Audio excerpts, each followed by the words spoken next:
Are you ready to become yourself?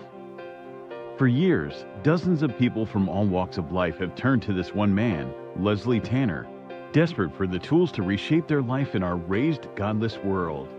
Utilizing a unique blend of good-natured humor and brass tacks education, his innovative approach has helped innumerable people reach new levels of consciousness and personal power.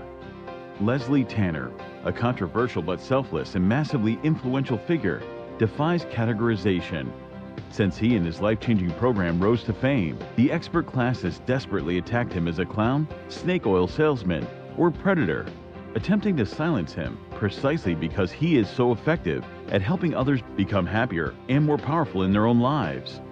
From the most challenged, the mentally ill, handicapped, women, and mentally retarded, to the most successful athletes, entertainers, business owners, medical doctors. Regardless of your station, Leslie Tanner has committed his life to giving you the tools you need to transform your life. So, are you tired of being in near constant emotional and physical pain?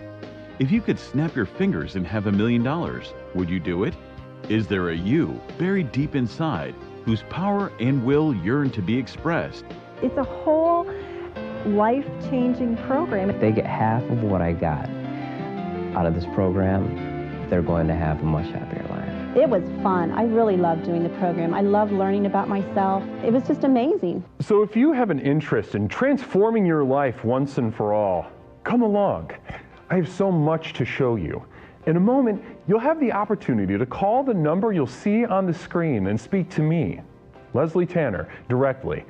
Together, we'll tackle the most critical issues related to unlocking your true individual power and reaching your fullest potential. Let today be the first day of the rest of your life. Welcome to Explorations.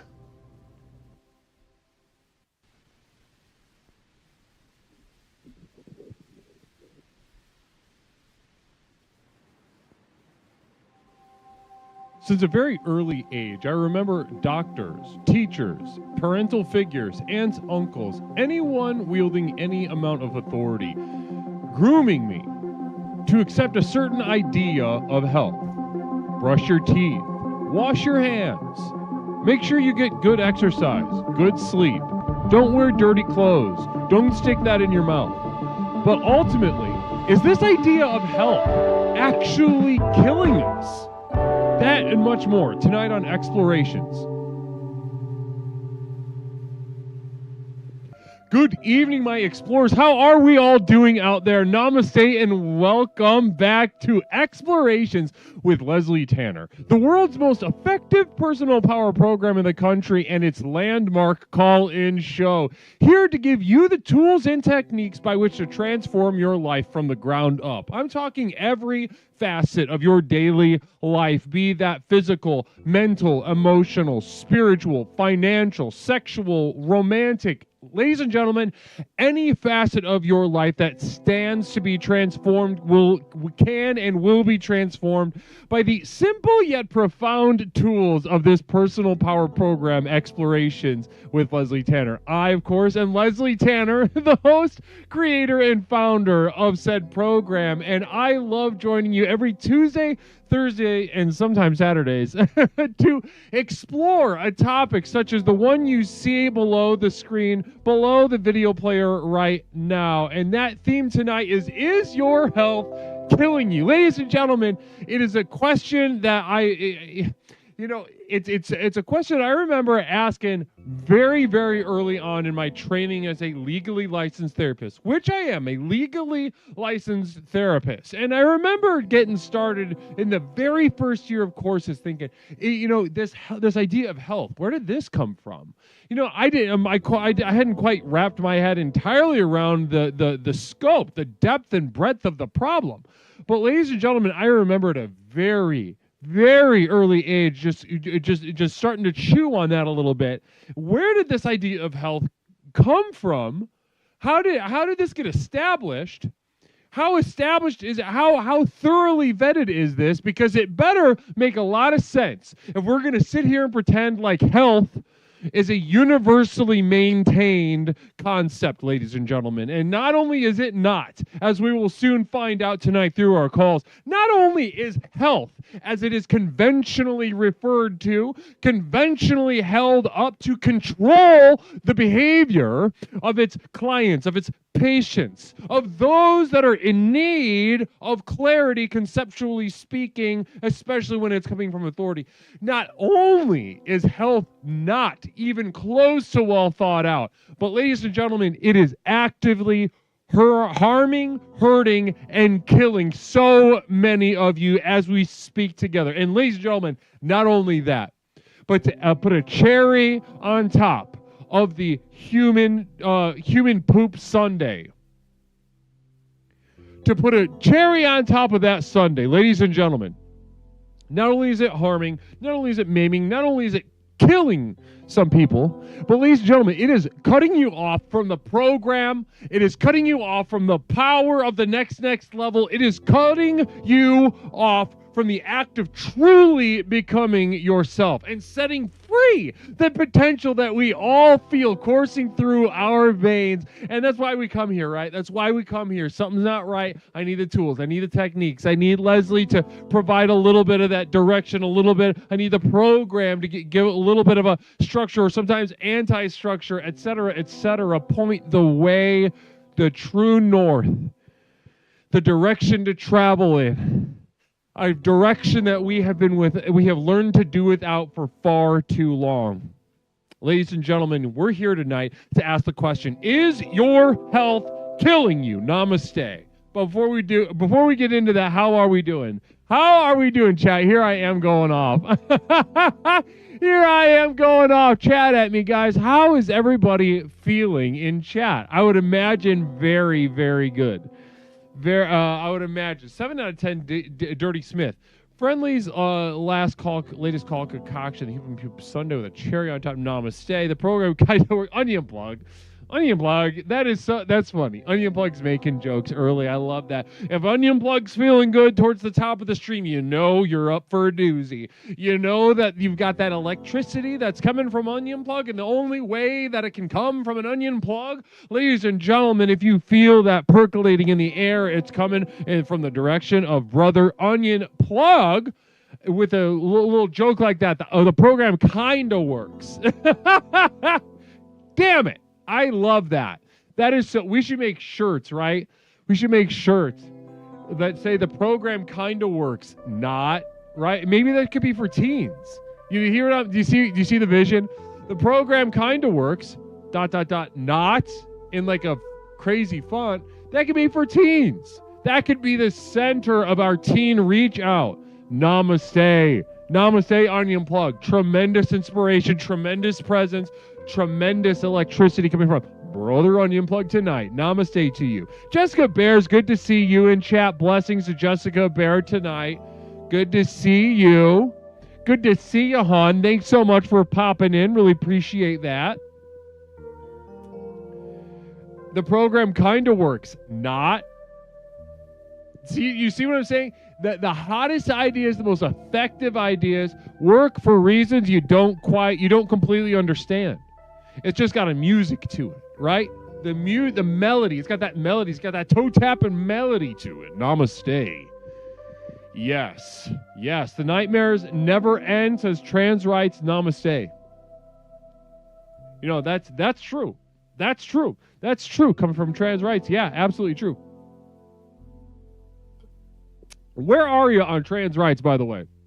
And I'm not here to tell you that anybody should be one way or the other. I'm not here to listen. I'm not here to give you a prescription of beliefs. Really? I could do that. No, I will not be doing that. But I am curious. Trans rights begs the question, are we pro or are we anti it? I always have that question. I say, trans rights, interesting, provocative. Sometimes it always works. Threat Krypton really hitting the nail on the head. Namaste. I am trans. So again, I'm going to ask you again, trans rights. Are we pro? Or are we anti? You know, some people don't even believe in rights. To some extent, you know, I'm not completely sold on rights. Right? You know what I mean? Do you guys know what I mean? You're not completely sold on rights. You guys know what I mean? Namaste. Welcome to Explorations with Leslie Tanner. Tonight we're getting out into the universe tonight. There are no rights. You must simply take what you desire. Fisk picking it up. Fisk, I think some people picked up what I was trying to get at. Do I believe in rights? I mean, or is it a sort of like a liberal, like a multi-level marketing campaign? Like a liberal multi-level market, like, don't you believe in this? Like I believe in it? Okay, well now we believe in it. And now you've accepted my framework, right? You've accepted my Trojan horse in some ways. Or do you have interests and do you need to go take them? And does that dynamic, is that resting on the idea of rights? What do rights have to do with that dynamic? Is interesting to me. Not sold on rights, but for the purpose of our society, I want rights. Well, interesting. Well, tonight's not about rights. I appreciate you humoring me. Trans rights, namaste to trans rights. Thank you so much for humoring me. Tonight, we're not getting into rights, nor trans rights, or anybody's rights. We're getting to, is your health killing you? Ladies and gentlemen, I'm speaking to a crowd of people that we have no shortage of vulnerable people, marginalized people. People whose interests wouldn't even register a 0.01 on a sort of, emotional Richter scale with the world around them, right? Shit rolls downhill, and there you are at the bottom of the hill, sifting through human poop to get the little morsels out, to sustain you for another day. And ladies and gentlemen, one of those turds, so to speak, as I mentioned at the top of the program tonight, one of those turds rolling downhill that those of us on the bottom here, vulnerable, maybe trans people might know what I'm talking about. Health. Ooh. Health. Right? Of course, a lot of us, we say, of course I want to be healthy, right? Of course I do certain basic things to strive for and maintain a physical, a dental, a mental, an emotional, a spiritual health. But ladies and gentlemen, what if I told you that since the day you could open your eyes, you have been getting groomed by anyone who could put their hands on you? Groomed to think to accept this Trojan horse of health. Groomed to accept a framework that would not serve you. It would only go to hinder you, to hurt you, or even to kill you. Namaste, Pepperoncini. 50 stream, goddamn 50 stream streak. Namaste to Pepperoncini. Wow. Wowie, wow, wow, wow. Namaste to brother Pepperoncini 50.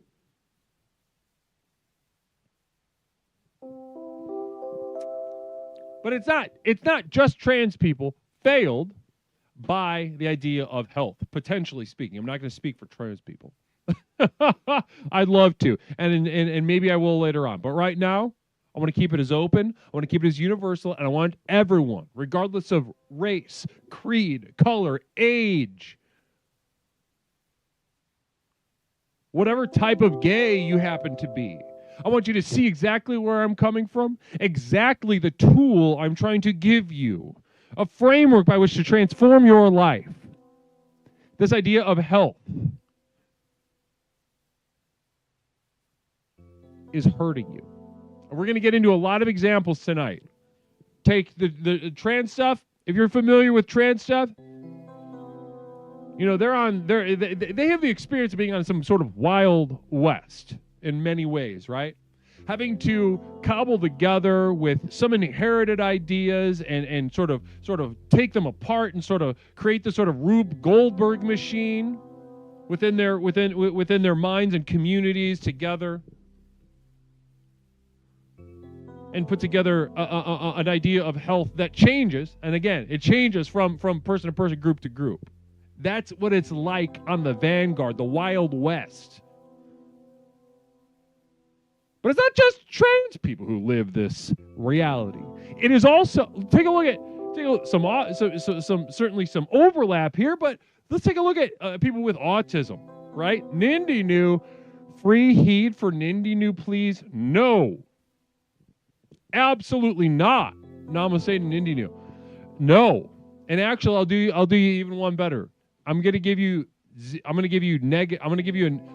negative heed. Next time you use the bits to get a heed, I'm gonna duck out of the frame. I'm not gonna give you the heed.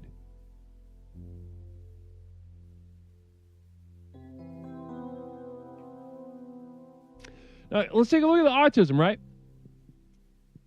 Autism from decade to decade to decade.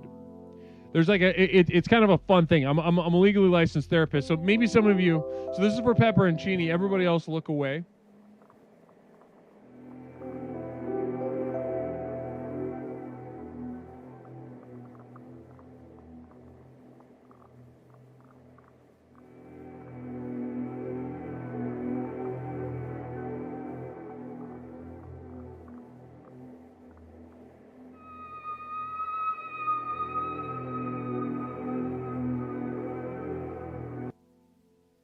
Namaste. Beautiful stuff. Thank you so much, Pepperoncini. I can't thank you enough for that.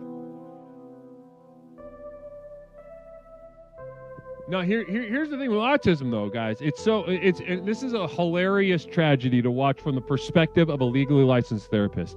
It's something that, the therapists, if they had, this is kind of like a little tap test that a little nut tap test that I give to other therapists just to see, can we even begin to talk to one another about our shared field? And I so make some sort of joke about how funny it is that every 10 years or so, 10 to 15 years, when it comes to autism, there's like a change of the guard, right? They used to think it was retarded. Then they made it then they differentiated, still treated it like it was retarded. But then fast forward another 10, 15 years, they've got a whole new treatment protocol. Fast forward another 10, 15 years, enter the age of identity, right? And then we've got, a sinking ship in a spiritual sense, the society that we live in, people glomming onto autism as if it's going to keep them above water, right? In a sort of very basic, fundamental human way, the label, the identity of autism is going to keep them alive. So they stretch the definition of autism, and so that takes on water. And the protocol gets even worse. Treatment protocol gets even worse as mental health facilities are sort of defunded or decreased in funding, outsourced, made into BetterHelp sort of cow farms. And every single time, do you know who eats the shit sandwich? People with autism. And you could put so many other things that are wrong with people in place of autism. You could pick a lot of disorders, illnesses, and things like that in place of autism, and it's the same exact dynamic. 10 to 15 years, the so-called experts update their thinking. They get the software update, and then everybody else has to just kind of act like that was always the deal, And if you think the old stuff, you should be embarrassed. Very few people in my field have drawn the consequences of this dynamic, and like I said, I make a little really crass joke about putting autistic people in a farm. I mean, I'll go to a therapist, one of my therapists. I won't call them friends, but I'll go to them. I'll like, this and this is better. This is supposed to be better than putting them in a fucking cage and feeding them hay. I'll say something like that. Most of the time, it's not appreciated. Little do they know, I am making this joke I actually mean it. Little side note. I'm making this joke out of a more profound sense of empathy than almost anyone in my field is capable of. Namaste. So, guys, listen. Lots to get into. This is a very universal topic. We're going to be shaking the tree and seeing what fruit falls out. Tonight we are exploring, as it says, is your health killing you? Is your health killing you? Namaste. Namaste. Arbol, so therapy is not worth it? Kind of depends on your situation. Give me a call. I'll let you know.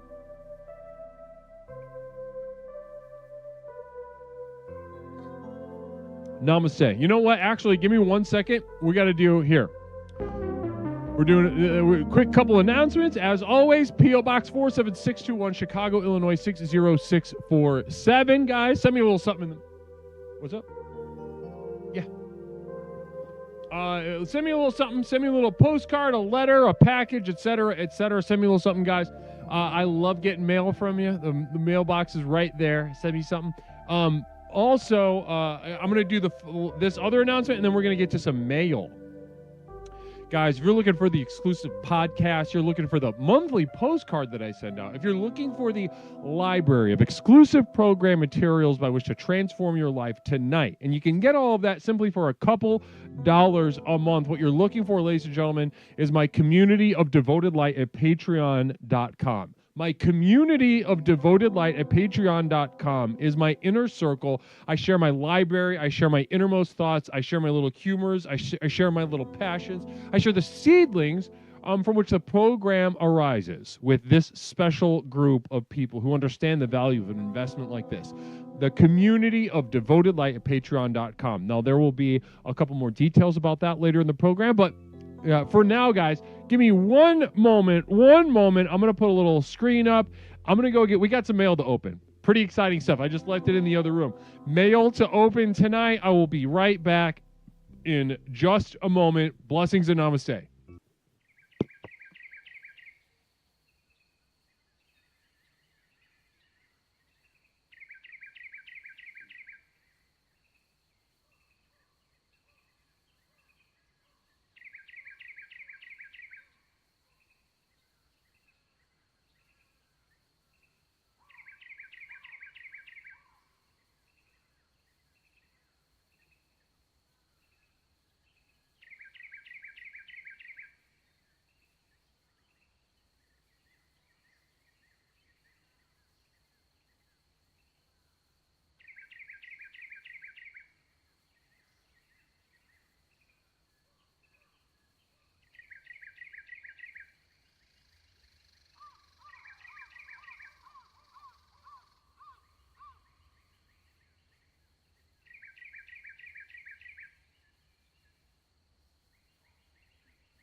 Welcome on back, guys. We are back on Explorations with Leslie Tanner, and we have some special stuff to open. So first and foremost, guys, I've mentioned it a couple of times.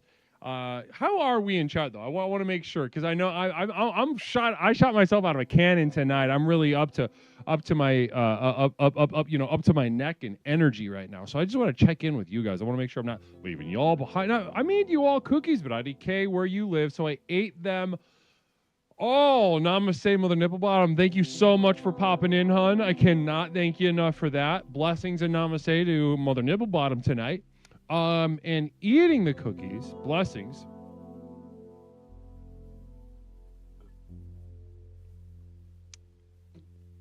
And how's my health, to answer your question? My health could not be more robust, to put it simply. My health simply could not be more robust than it is right now at this moment. I am going to burst at the damn seams. Namaste. Now, okay, guys, let's go ahead. Let's jump right in.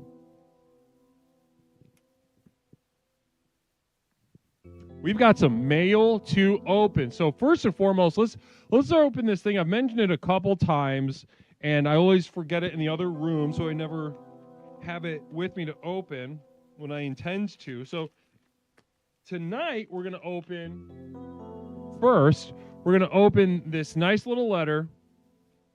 You know who it's from. Brother German Royalty. Is German with us tonight? Oh, we have been joined? Our community of Devoted Light has expanded. Namaste. Namaste to Birds Fake. Tonight on Explorations with Leslie Tanner, we have a new one. Community of Devoted Light. Listen, you enjoy those podcasts. Guys, if you are in the community of Devoted Light, I'm going to be sending out the postcard tomorrow, by the way. So if you join tonight, you will get this month's postcard. And if you're in the community of Devoted Light, go ahead and help out Birds Fake. Go ahead and help out Birds Fake. Where should they start with the podcast? What are your favorite parts of the materials that are available in there? You know, go ahead and point them in the right direction. It can be overwhelming. It's a year's worth of stuff in there. Blessings and namaste to you, Birds Fake. Okay, so we do have... So we've got a German Royalty send us a you-know-what, an envelope, standard envelope, with extra pictures from a photo booth at a mall. So we're going to be taking a look at those, and I'm going to kind of just go through them. I love it. It's a weird thing to send for sure, but I love it. This reminds me of something I used to do, and it would give me a feeling. I'd look at the pictures, I'd make up stories like they were my friends, and we'd have like an intimate evening together. You know, these people. So that I liked that. So anyway, to continue, let's go ahead and just zoom up because it's so blurry, no one's going to see anything anyway. Okay, here we go. Okay, so here we've got some Hispanic, I'm clocking them as Hispanic, teenage girls just goofing, posing, smiling, cheesing. I believe that they really are friends, and it's nice. Second, a little more reserved, also Hispanic, also teenage girls, but they're a little more reserved, but they're sweet. They got a nice friendship to them. So yeah, good for them. Good for them. They get triples of that one. That's nice. Okay, so this next one we've got like what appears to be a grandmother and a grandson. Grandmother and a grandson. White grandmother, white grandson. They both have fake mustaches on, which is hilarious. I love it. If there's a bit that I have a soft spot for, ladies and gentlemen, and I will just give you this right now. If there's a bit that I have a soft spot for, it is the fake mustache. That will send me to an early grave. It's going to give me a damn heart attack someday. Framwayard, for the record, I advise Guru to throw away German Royalty's mail unopened after the first round of Latino teens. Latinos. Maybe, well, I don't think we need to get, I was thinking about the teen explorations reach out, I don't think it needs to be racially specific. In my thinking right now. We'll see. But yeah, Latinos. I just thinking about it because Latinos is fun. Latinos is clever. Okay. So yeah, white grandmother, white son, goof and cheese, and they love each other. It'll be sad when she dies for him. All right, and then we've got a Hispanic couple. I would say young adults, and they're goofing. You know, it's weird. It's always in this straight couple thing, when they do it, it's almost 100% of the time that the woman is more animated, more vulnerable, more playful, more expressive, and the man is more kind of rigid, right? They don't want to let their guard down. They want to seem cool. They don't want to seem gay. And this is one of those cases, but it's a fun game to play, that you look in the eyes of that rigid, straight, mostly straight guy, and you try to determine whether he actually loves her or not. And it's actually not that difficult to predict. You just read his eyes, right? This guy loves her. This guy loves her. That's a nice couple. I don't know if they'll make the long haul, but does it have to always do that? Okay, now this is a black couple. I would say around 30 years old, straight, and they love each other. It's really sweet. He's smiling real big. They kiss. They're touching. She's picking his nose in one of the frames. That's a really nice one. Thank you so much, German. Father-daughter. White father-daughter. Cute. Not a lot going on. Not either of them. Just really like, neither of them going crazy, but it's sweet. That's a special moment in their lives, and I like seeing that. Thank you, German. I think this is, if I had to clock it, I'd say this is a group of cousins, actually, because the age range is so wide. Yeah, there's 5 of them in the frame, and their ages range from like 8 to like 16, 17 years old, and they're really goofy. They're laughing, they're smiling, they're making little hand signs, and yeah, I would say they're a group of black cousins, you know, between the ages of 8 and 16. Cute. These are just 2 friends. They're really going through the motions. This is brutal to look at. If you could see the details of this one, you'd be like, damn. Who's holding them at gunpoint? That sucks. All right, we got 3 of those. Last couple, here we go. Okay, Hispanic couple, teen, straight, sweet. It's cute. They love each other and their guards down, and that's kind of nice to see. There's that gunpoint couple that are not near, they're friends and they're not feeling good about each other. There's a weird couple, or they're just high. Either the vibe sucks or they're just high, or both. You know, it can certainly be both. They're kissing in the middle frame, and she looks really happy, and I don't know. I just don't buy it. I don't buy it. If I was their therapist, I'd give them 6 weeks. All right, thank you so much, German Royalty. German Royalty, beautiful contribution. I received I received this book. I handed it to my assistant to tell me what it is, what the title of it is, because I can't read, and I'm not exactly sure why anybody sends me books. But this is "And Phenomenology of the End" by Franco Bifo Berardi. And yeah, again, I get sent books every now and again by especially by my colleagues. Like, I've heard of this guy. Not going to read it, obviously. So thank you to, I believe that came from Orchestar. Is Orchestar with us right now? All right, and then we got another little package right here. Got another little package right here. Is it father-daughter though? Yeah, mother no bomb. That was definitely the vibe I got. Why do you want to quit coffee? Don't quit coffee.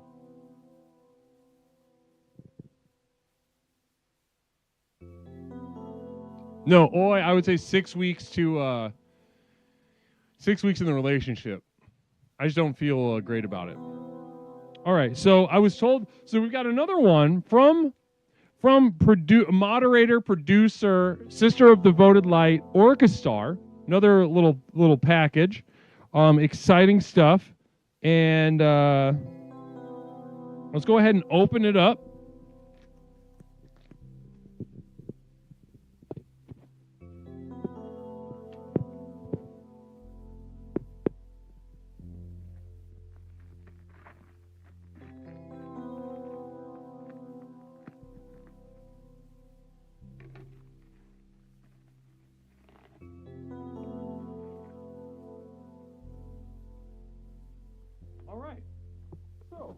Package opened. Thank you so much to Sister Orchestra. I can imagine who that is for.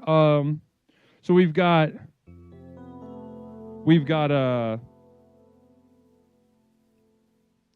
more. I had my assistant take a look at this and telling me exactly what this was. 2 more books by Kenneth Patchen, The Journal of Albion Moonlight and Sleepers Awake. Again, you can't read, no interest in this in general, but, you know, maybe I'll have my assistant dictate it, share whatever ideas with me. Blessings and Namaste to Orchestra. Again, we got And Phenomenology of the End by Berardi, Journal of Albion Moonlight by Kenneth Patchen, and Sleepers Awake by Kenneth Patchen.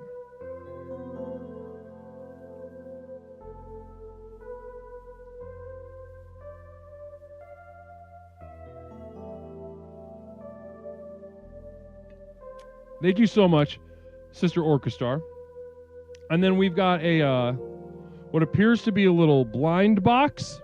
Not for me, I would imagine. Let's go ahead and I'm going to give this to who this is intended for. Mish, I've got a gift for you from Orchestra. I know. I'll open it. I don't want to be on camera. But I'm opening it. Who will I get?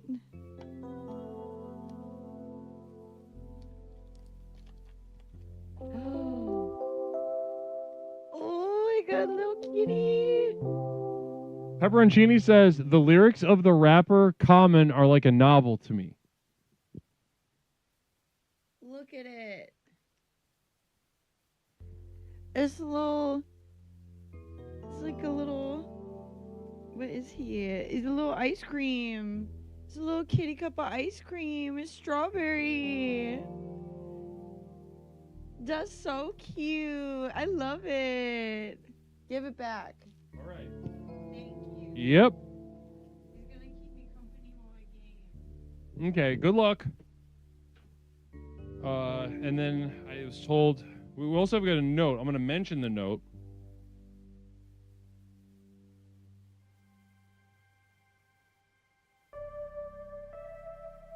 I'm going to Death Valley to see cool lizard guy. I'll try to catch him. Server handwriting sucks. Orchestra. Okay, Namaste, Orchestra. Thank you so much for the very heartfelt, very genuine, devotion to the community, to the program, to me, Leslie, and my temporary roommate, not Mish. Blessings and namaste. Namaste to Orchestra and namaste to German royalty tonight, a male night. Namaste to you both. Blessings and thank you. Look inside. Oh, that's right. That's right. There's something inside the book.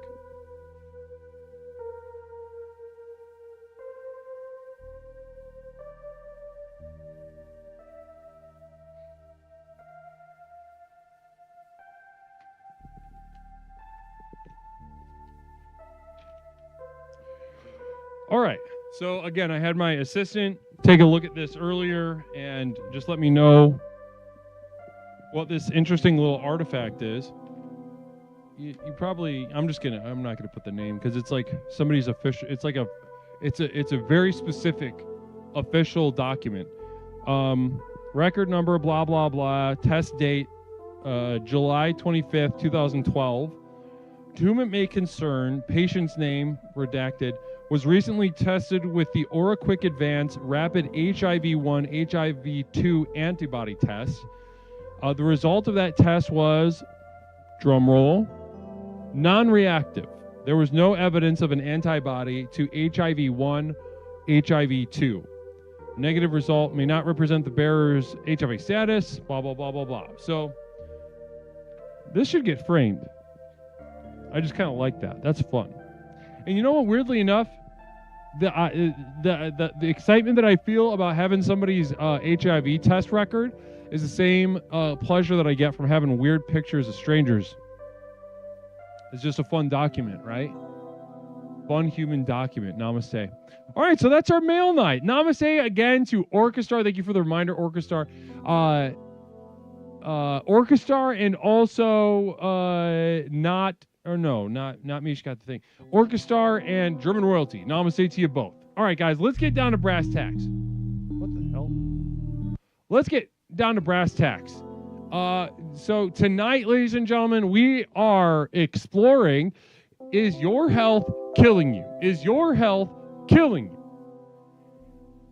Again, like I said, if you have any inkling, any insight, if this statement moves you even the tiniest amount, I urge you to call the number you see on the screen and share your thoughts, share your feelings, as malformed and simple and tiny as they may be. I want to explore this notion with you. Is your health actually killing you? Namaste on Explorations. 872-205-9484. 872-205-9484.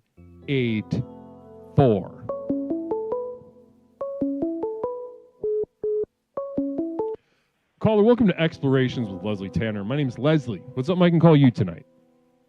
You can call me Caleb. Caleb, how are we doing tonight, brother? All right, I just got shot down. Let me tell you what happened. So I went to the gym and I feeling extra fancy, so I put on my my best fedora, and I saw like this really pretty lady, and it was like I used our greeting, Namaste, and I did like the fondue thing. You like, hey, Namaste. Mm-hmm. And she said, you need a Namas go. Explorations with Leslie Tanner.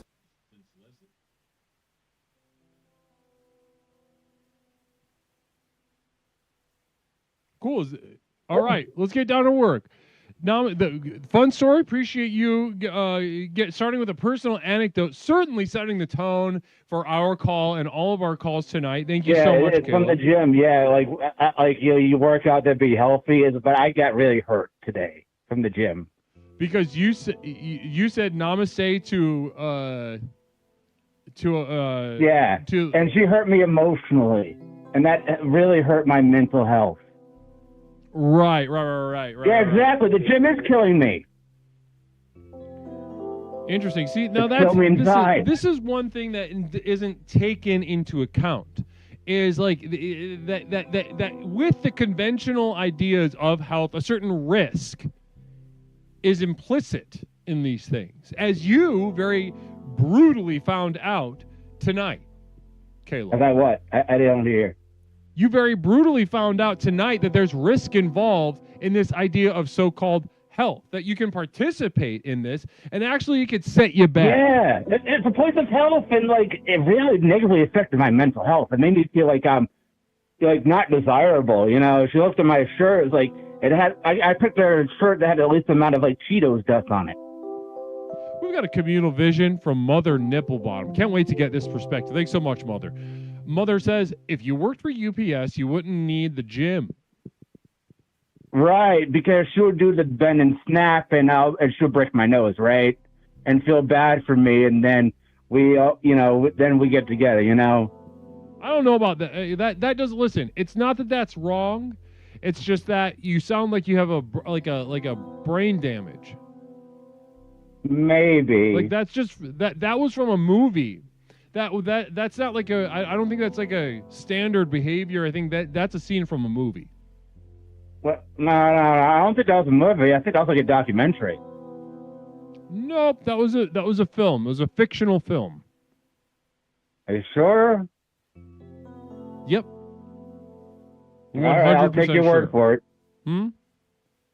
I'll take your word for it. Yeah, no, that was not a documentary. And okay, so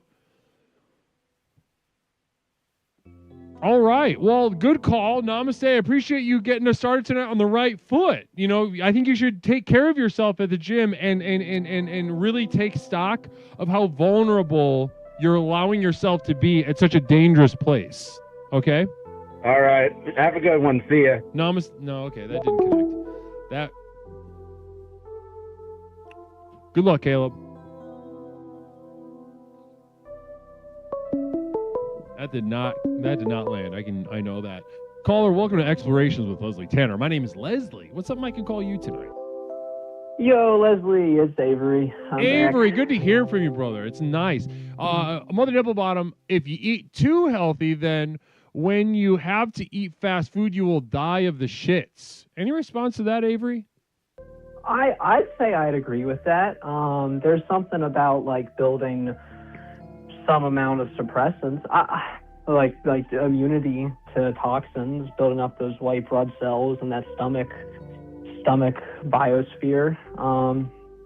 Personally, I think the way health kills people is just their time and almost their soul and energy. Like look at me. I need to work on my health. I vape. I don't eat all that right, but I've gone to the doctor. I've gotten my health checked up. I'm healthier than I used to be back when I was in a much worse position. Sure. Before AA and all that. Now, obviously, I need to take account of the fact that vaping isn't good and that I can have a better diet that gets more calories and doesn't put me at such a deficit. My heart's good. My lungs are not great, but they're workable.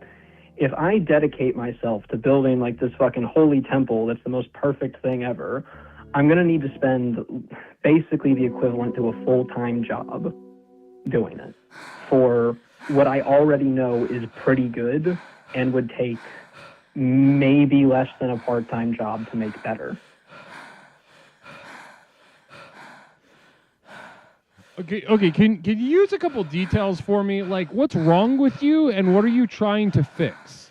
I think I'm trying to really work it out, but you're speaking from 1,000 feet up, and I think it'll help me in the chat a little bit if you just throw in a couple details. Okay, gotcha. Just generally, just what I said. The main thing I have to fix is that I do just the basic no-nos of life. Like I vape, and I don't eat enough. You don't eat enough food. Like you're in a calorie deficit. Yes, I'm in a calorie deficit generally. I average 1,200 calories a day. And what kind of food are you eating? Yeah. Usually protein shakes and stuff like that. Things for people that need a lot of calories because they don't get a lot usually.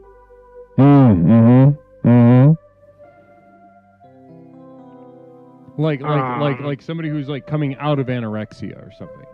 Yes. Yeah. No. I've never had anorexia, but I did have AFRID. I don't know if you're familiar with that. And tell me about it. I'm familiar. Go ahead and explain a little bit for chat, though. Okay. AFRID stands for Anxious Food Restrictive Ingestive Disorder. It's like, at least in the way I've experienced it, it's almost like a guilt and shame around food becomes so much that it starts manifesting as a physical repulsion and almost like a poison or gag reflex response. And so this being a defense against something, right? You know, and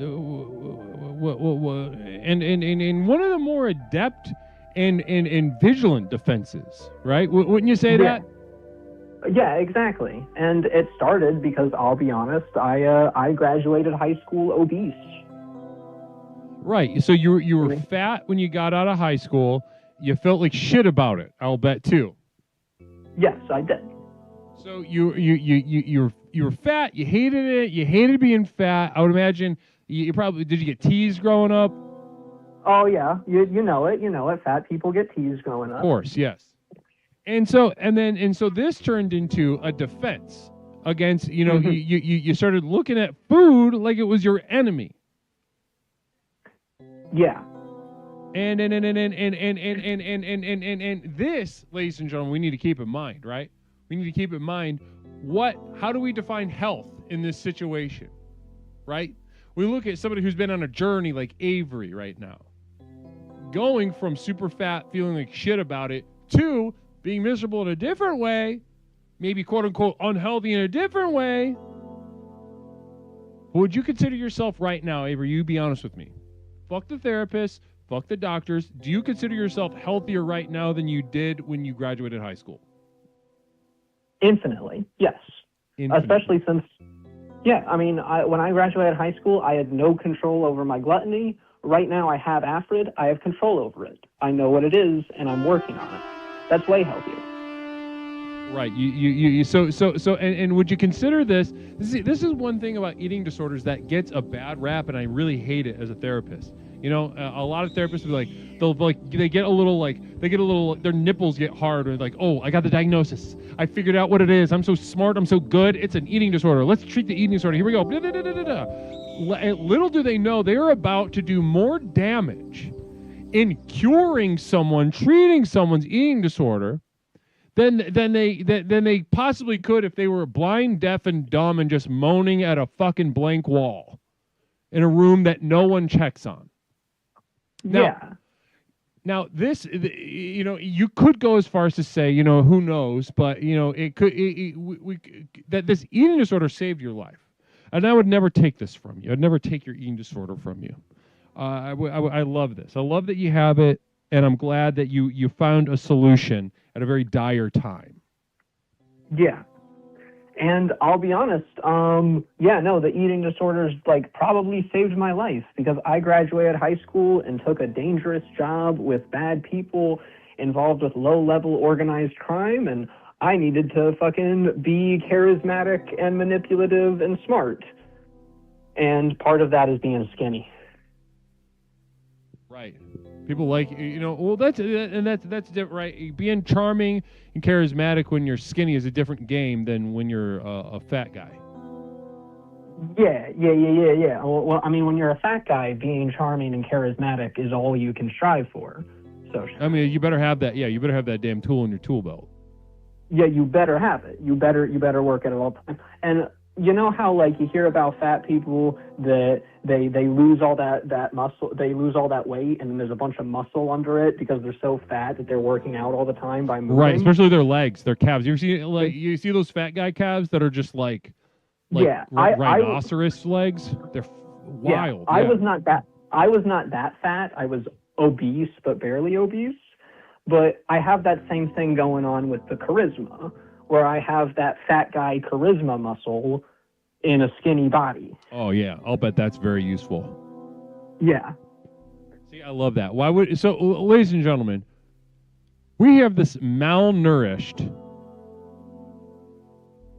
young explorer here, and it is very likely that the behavior they're engaging in could lead to a shorter lifespan. But is this path better than the fat one? I will go to the explorer's words. The word that Avery used was, quote, infinitely. Infinitely. And you know what? And so sue me, right? I listen to the patient. I listen to the person that I'm attempting to connect with, provide some support, provide some guidance. Listen, I just want you to know if you listen, before we move on, I want to ask you a question, just kind of point blank. What kind of, tell us about, you know, the experience of having to take your health into your own hands as a fat high schooler, you know, and needing to, you know, participate in a life of crime in order to survive. What was it like to take hold of not only your life, but this idea of health as it related to you? It was like, especially once I realized, oh shit, I'm in it. I sink or swim. It was, well, first off, a lot of anxiety and panic and fear and, oh fuck, I am not built for this. And then the understanding that, well, I need to be built for this, or well, we see what happens if I'm not. And that moment was kind of like almost freeing.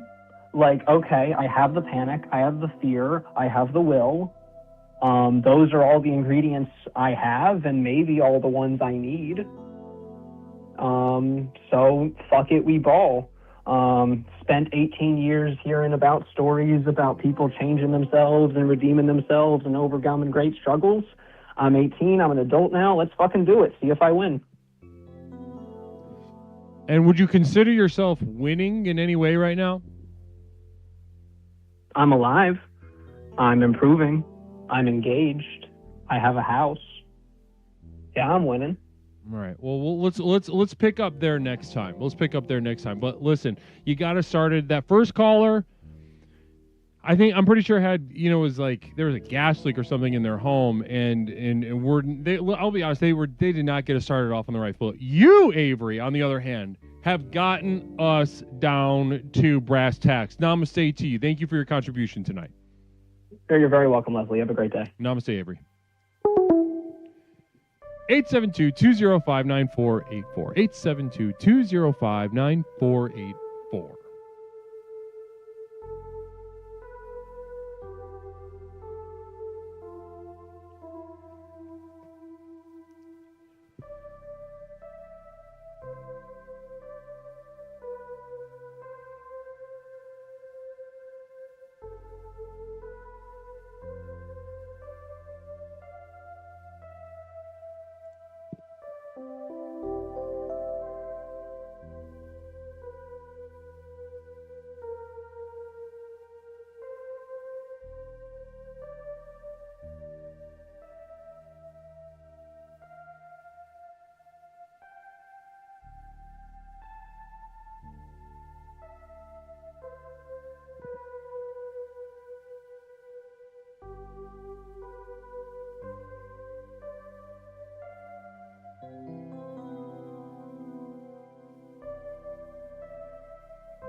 How's my healthy diet going? Very good. Very good question. Very good question. As Mother Nipplebottom asking the question, how's my healthy diet going? Evolving, right? Evolving. That's the thing about my diet. It's always evolving to meet my current needs as the universe and I, really confront one another. I don't consider it, when I consider my vibrational reality, I consider it to be negative, dissonant. That's my experience of it. So whatever I need to do to stay adversarial against a world that wishes to absorb and destroy me, that is what I do.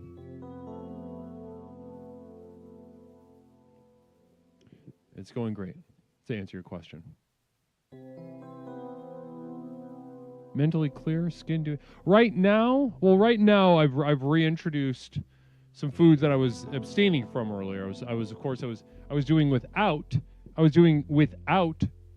bread, sugar, etc., carbs in general, carby vegetables, maintaining ketosis for a period of time.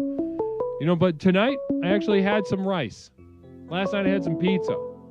So I'm feeling a little more physically relaxed, but it sort of orients me to a more visceral dissonance internally. This relaxation is anything but positive for me in my life.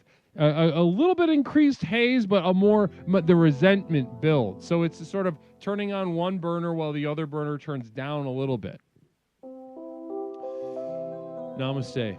It evolves. Namaste, caller. Welcome to Explorations. This is Leslie. What's up, I could call you tonight? It's Peppercorn. Peppercorn. I thought it was you. Honestly, I heard that half of a second of a voice, and I thought it was you. How are you tonight? I'm doing well. How are you? Oh, Peppercorn. I'm doing great. Good. I saw the topic, and I wasn't going to call in, but then I was like, why not? Mano de Sangre. Explore addicted to porn, not a good person. My health is unimportant. The program works. Namaste. Manos de Sangre. Hands of blood in Spanish. Blessings to you. Thank you so much, Manos de Sangre, for that subscription, hitting that 13-month. One month past a year.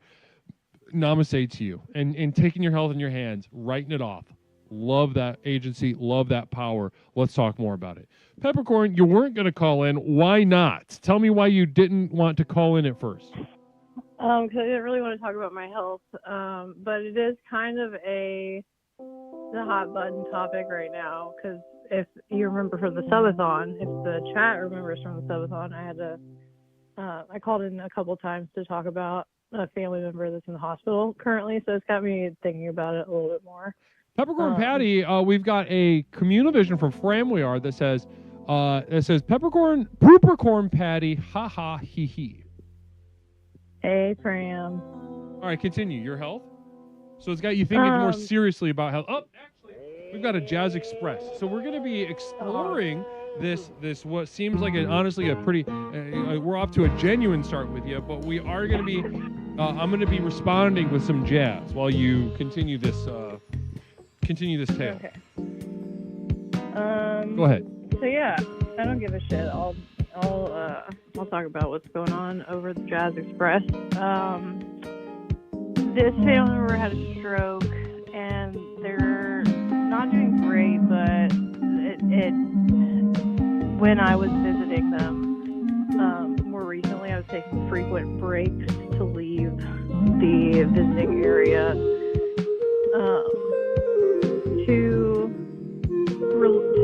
go to the lobby and like take a breather, or to my car to hit my vape. And eventually I came back into the hospital room, and Sure. They said something to this family member said something to me about hitting the vape, and they don't know I hit a vape. They just said that's gonna kill you. They knew I used to smoke, and they now know, I guess, in some weird way that I'm vaping. So yeah, so should I quit vaping or not, Chad? What do we think? I think no. Everybody's gonna die for something, right? Everybody's gonna die. Everybody in the chat is gonna die. Keto is so stupid. Is what some other nipple. Let me go ahead and said. chime in. So you're concerned about your vaping, or you're at a crossroads with vaping. You enjoy it, right? I do. Okay, so let's take a look. A lot of people they see these vices. They see them as places of control, because they say like, oh, it would feel good. I'd be a better person if I controlled this bad part of myself. But the thing is, these quote unquote vices are many times load bearing. That is to say that they are there for a reason. If you don't vape and take and don't really know why you're vaping, then you're just gonna be doing something else. Yeah, chewing on my shirt. Chewing on your damn shirt. What looks cooler, chewing on your shirt or vaping? Vaping. Chewing your shirt or vape? Yep. Okay. Now, what looks cooler, vaping or shooting heroin? Ooh. I mean, in the movies, they make shooting heroin look really cool. So That's true, but would you be in like Nirvana in 1991? Yeah. Or an upstart young black jazz trumpeter on in Manhattan? Yeah, no. No. So vaping. Guess I'll just stick with the vaping. M. Robert Kopp, thank you so much for that subscription. Tony G, single bit. M. Robert Kopp, 2 years already, Guru? It's almost longer than when you took the hot dog away.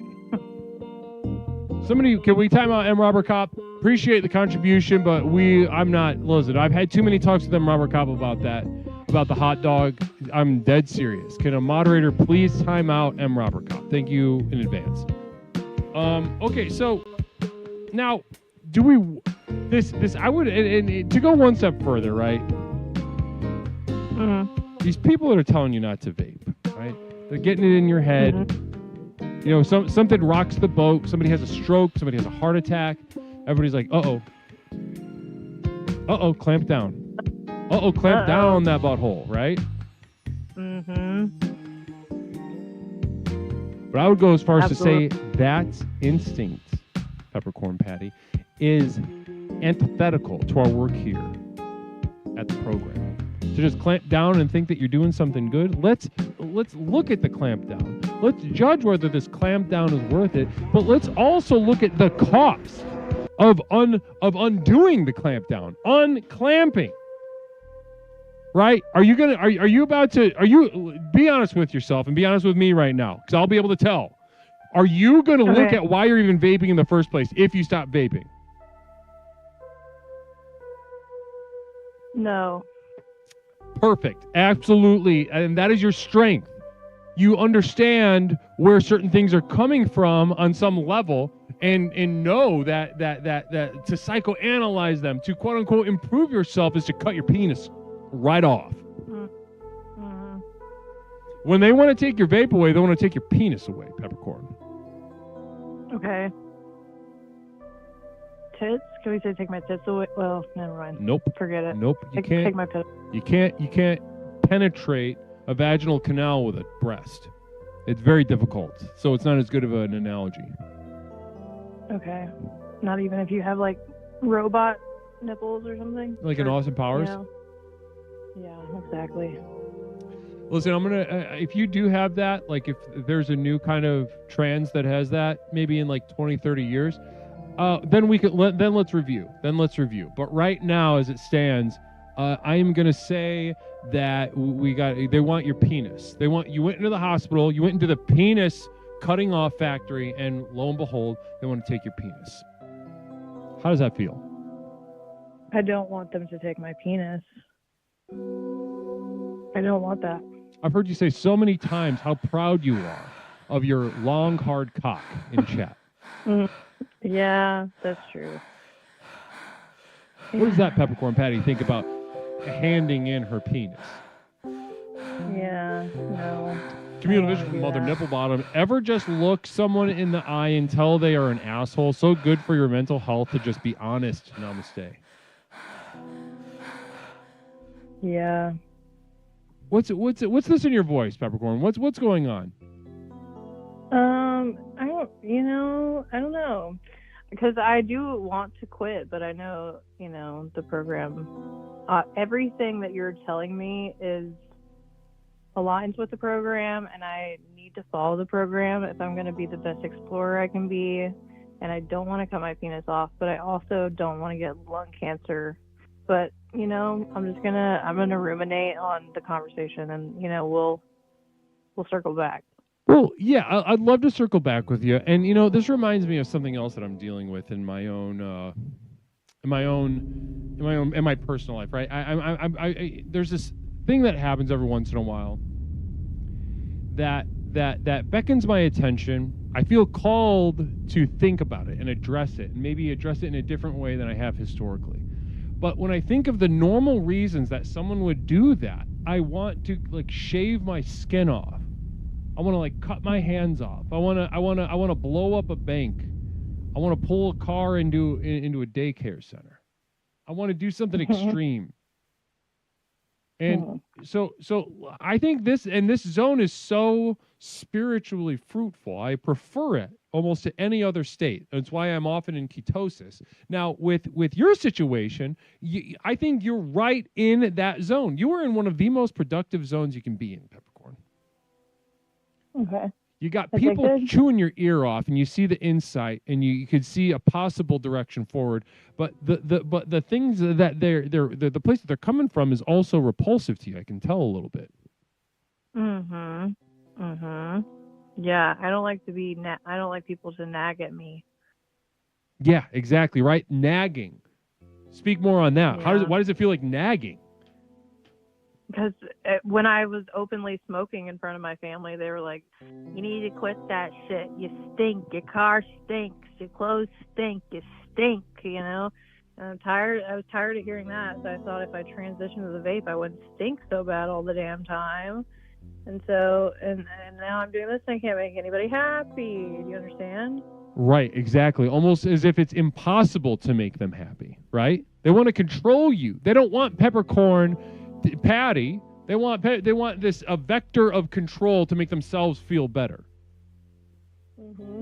Now, they took one of your penises away, the cigarette, small one, common.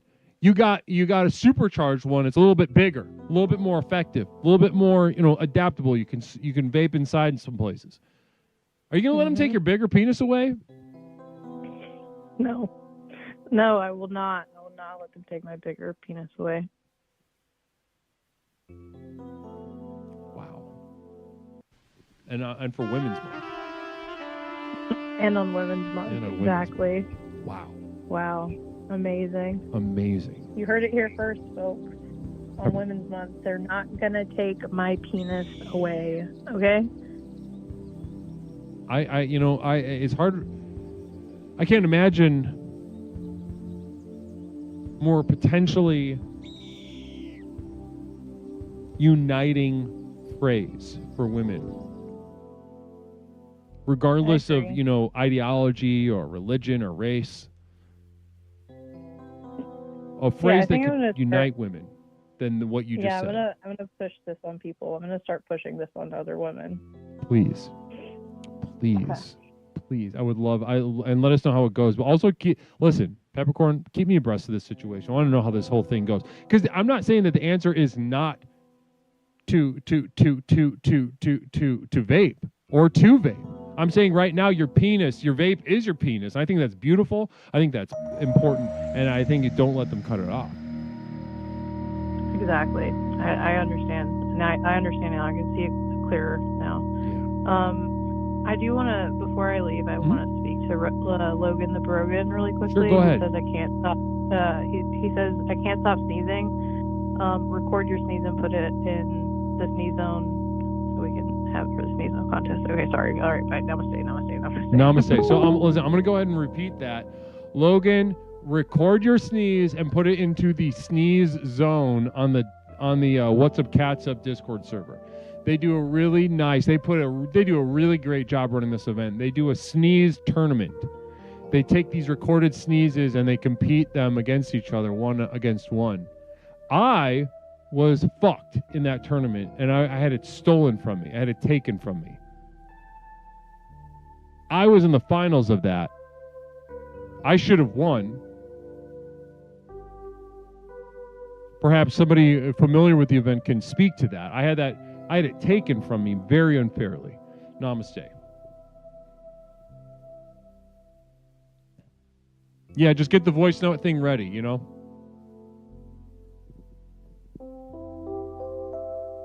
I mean, essentially, yeah, it was rigged.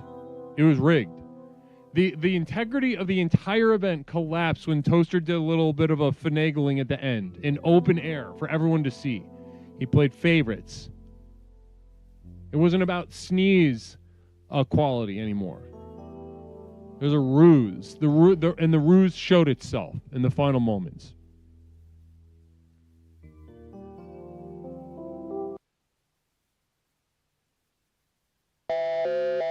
Mother Nipple Bottom with a quick psychic emergency from Mother Nipple Bottom. Namaste, Mother.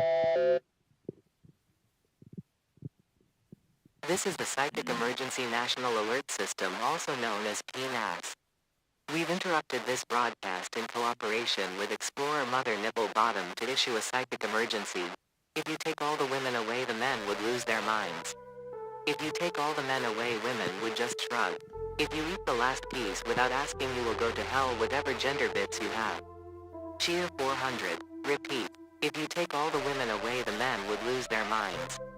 If you take all the men away, women would just shrug. If you eat the last piece without asking, you will go to hell, whatever gender bits you have. Cheer 400. We now continue with your normal broadcast. I genuinely appreciate you raising your voice to the level of an emergency because you have such a prominent voice here in the community, Mother Nipple Bottom. But listen,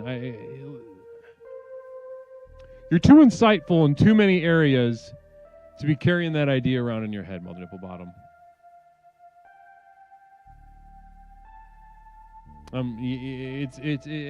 Men would indeed lose their minds. You're absolutely right about that. But the idea that women would simply just and only shrug, that is simply not the inter-women behavior that I have come to understand as a legally licensed therapist.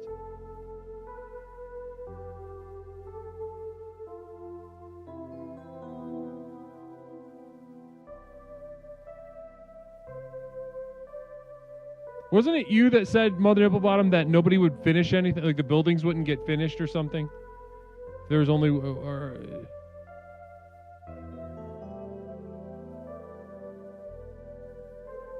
Didn't you say something to that effect? Or was that somebody else? I'm just saying you're denying women their full humanity if you deny the fact that women don't like each other in themselves very, very often, and that it would turn into of a different quality than if it was just men. Men, of course, would kill each other in a very violent, horny way.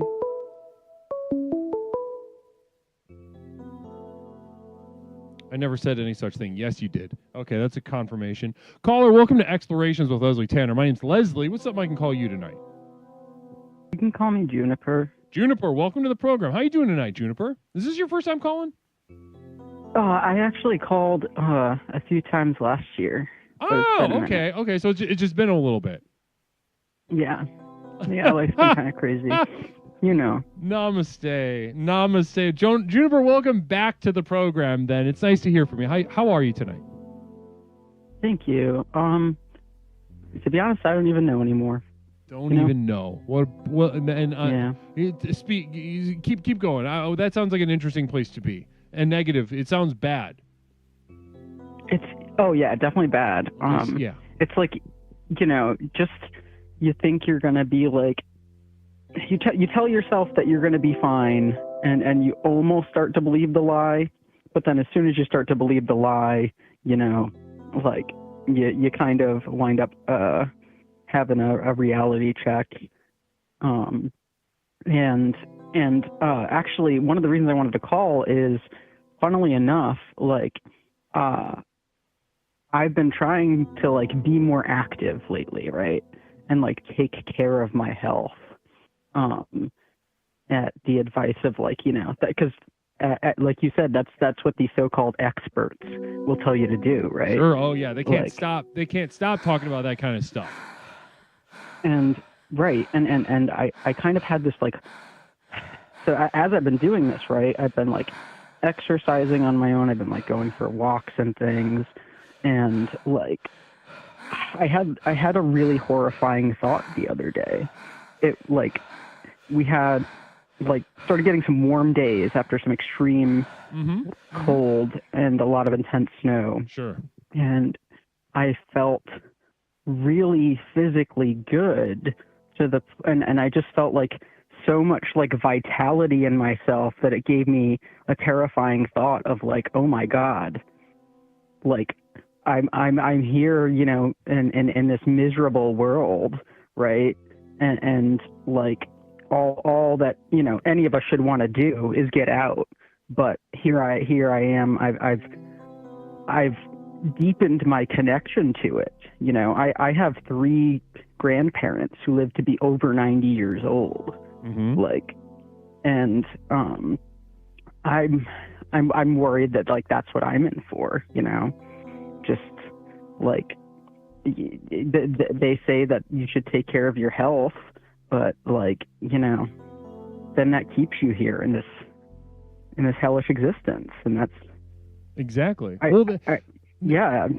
Listen, I am so thankful that somebody brought this point up tonight. So Juniper, thank you for calling in tonight. And this is getting at such a fundamental question about health, ladies and gentlemen of the chat. Right. Such a fundamental question. Where does health come from? What does it mean actually, right? And often, often we like to tell ourselves a fairy tale, as you kind of referred to in your talk, Juniper. We tell ourselves a fairy tale that life can be, or should be, in the right circumstances, a positive thing. Right? Right. And you here are telling all of us that your experience before some asshole, some know-it-all tries to pathologize it, turn it into a disorder, etc. Real quick, communal vision. Mother Nipplebottom, most people say, I will start taking care of myself when I get older. When does this start? Why do we say this?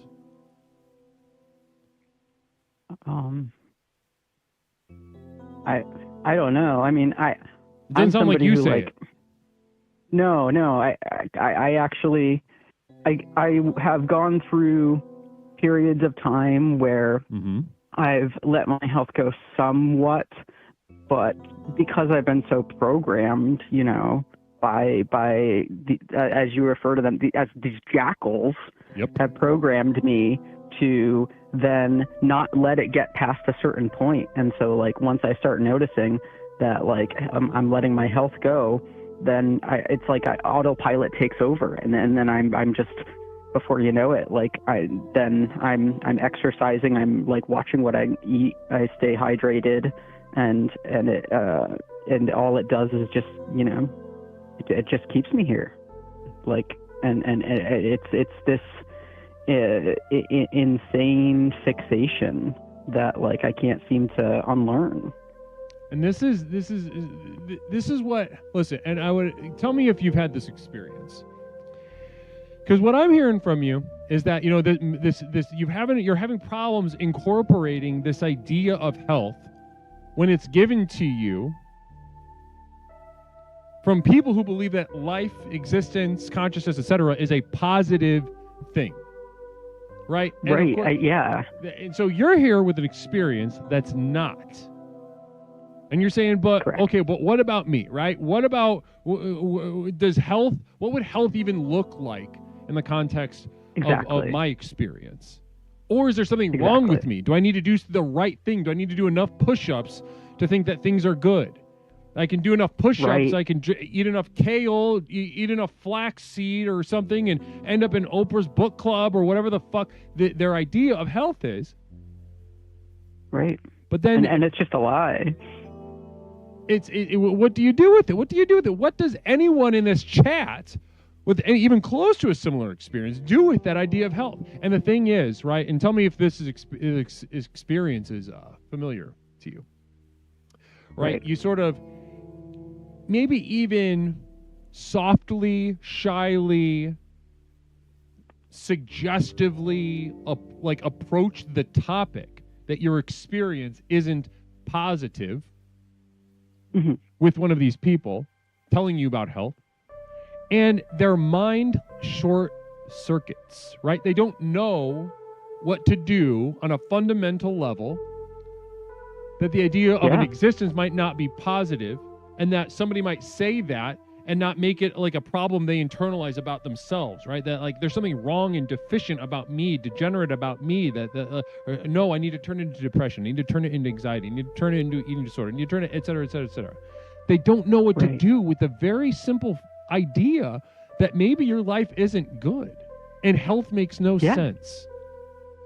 Exactly. And you know, like, to kind of further highlight just how, like, despicable I think this is, just based on my own experience. And also, it's not like, in addition to my own experience, you know, experiences that I've observed, like, I have known other people who, like, have, like, kind of, I guess, like, intense sexual fetishes related to specifically activities that are healthy. Like, the unhealthiness is, like, a part of it, and they seem to be, like, the happiest people, some of the happiest, like, most fulfilled people that I know or have known. Can you give us an example? That's very interesting.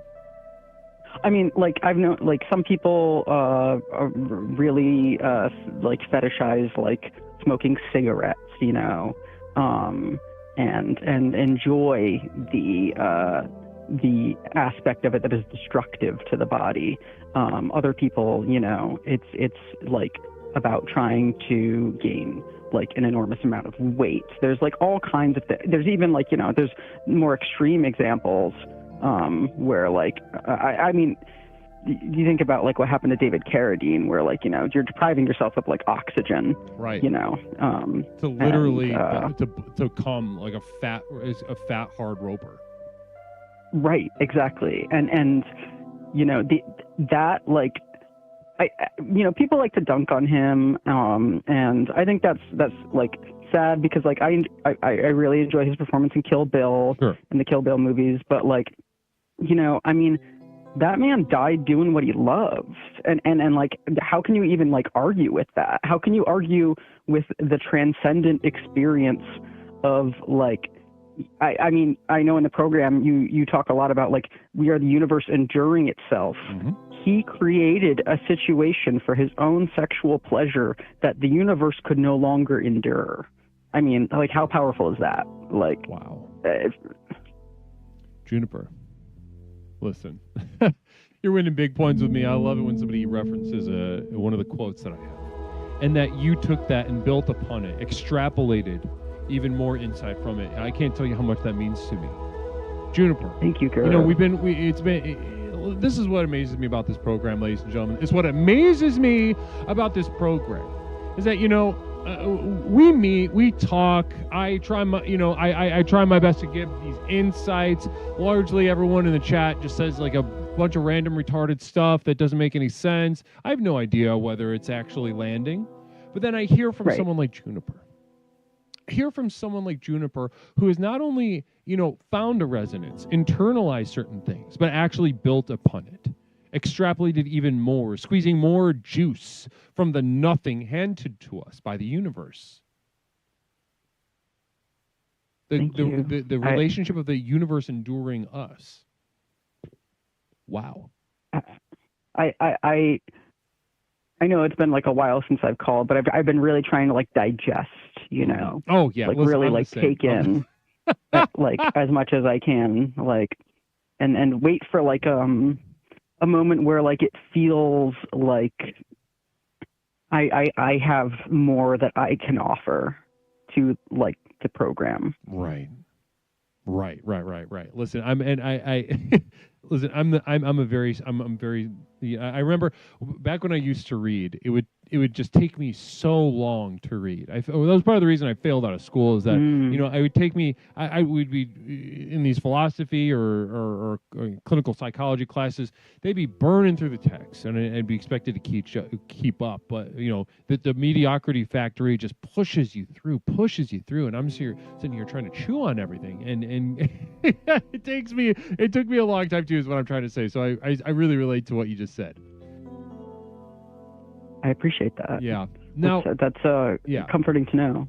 Now, Juniper, what you've shared with us tonight is remarkable, and undoubtedly it did not land with the vast majority of anyone listening right now. You know, there will be a handful of people, you know, maybe they heard me say that, and they're like, not me. I got it. Which, okay, great. But I guarantee of the 83,000 people watching right now, 82,000 and, you know, 87. You know, 987 people did not understand what you just said. They're not ready for it. It's not that it's that complex. They're just not emotionally ready for it. But listen, Juniper, you really got us to the sort of foundation of why we're even talking about this. The underlying belief underneath so much of the regime of health that terrorizes us is the assumption that being is positive, life is positive,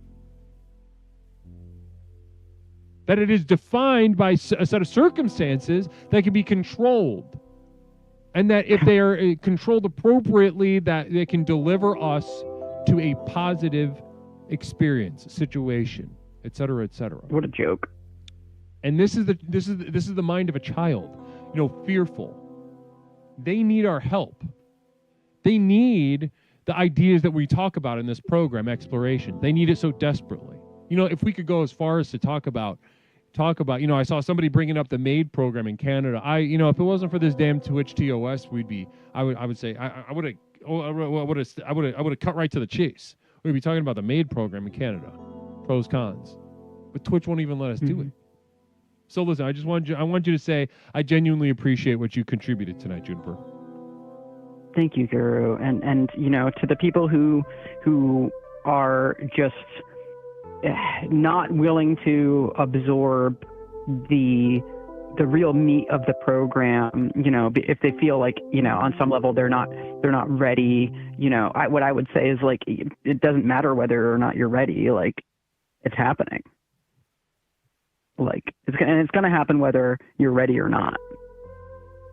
So. Certainly. I'm not saying anything in addition to that. That was powerful stuff. Real quick, we've got a communal vision from Stone Monster.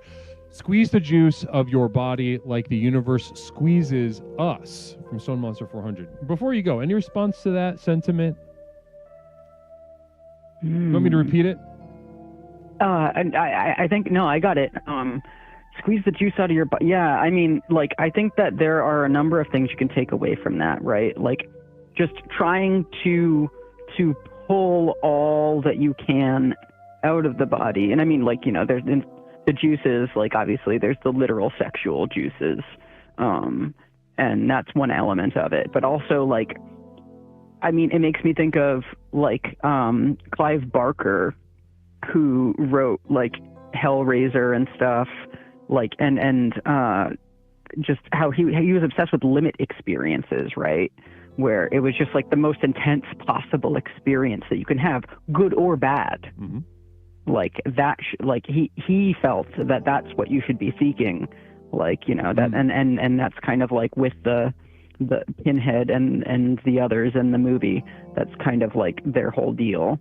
So I can see, like, a connection there to that idea of just, like, because the universe is merciless with us, right? And therefore you should, like, squeeze the juice out of yourself just as mercilessly. Again, Juniper, you're as they say, bars. You're going crazy tonight. Namaste to you. I appreciate it. Thank you, Guru. I appreciate Namaste. everything you contributed tonight. Namaste. Thank you. Namaste. Wow.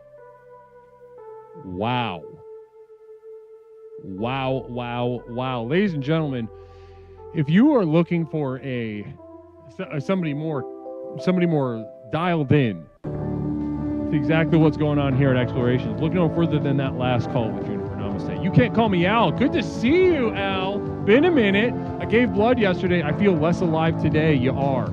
Blessing.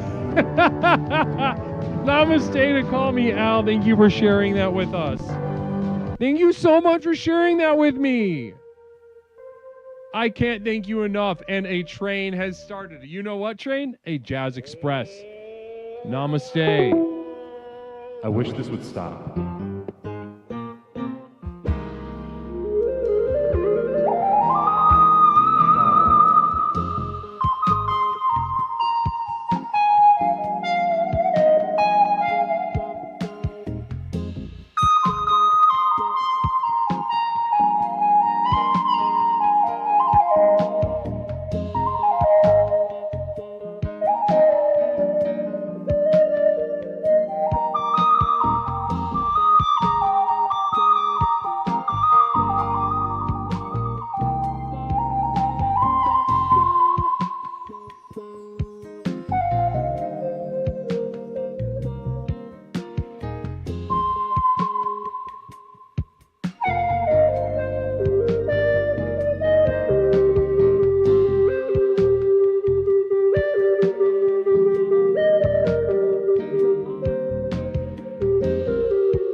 Ladies and gentlemen, I know we like to have fun here, but tonight, everybody that's here, I want you to know how much you mean to me.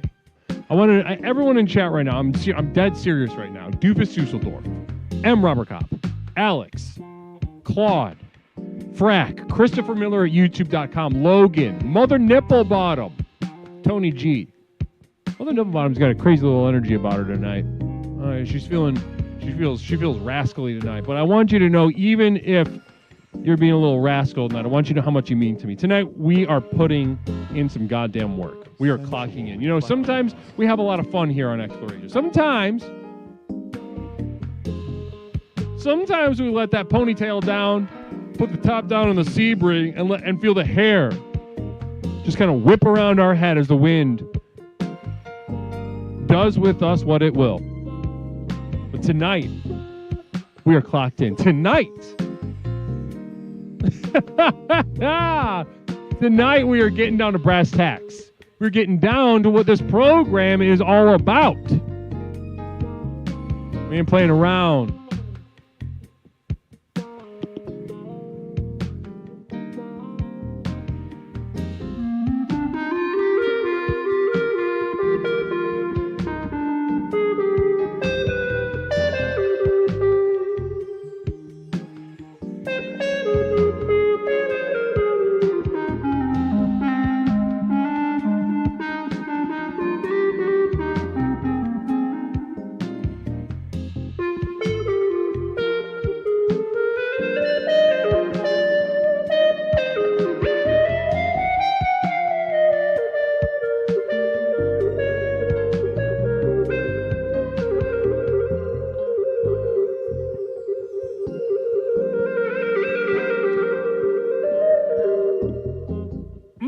Namaste.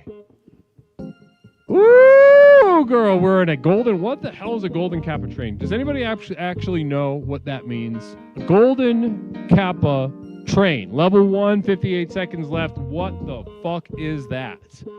Namaste. I don't listen. Twitch sends me alerts. You know I don't read. I can't read what this is about, and I'm not about to.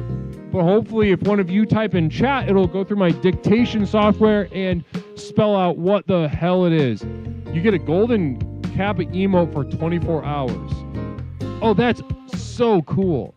Oh, that's so cool. Oh, that's so awesome. Oh, yeah. A golden Kappa emote. Yeah. Let's keep the train going, chat. Let's keep the train going, chat. We got to get that golden Kappa emote. Oh my God, that's going to be so fun if we get it. Peace.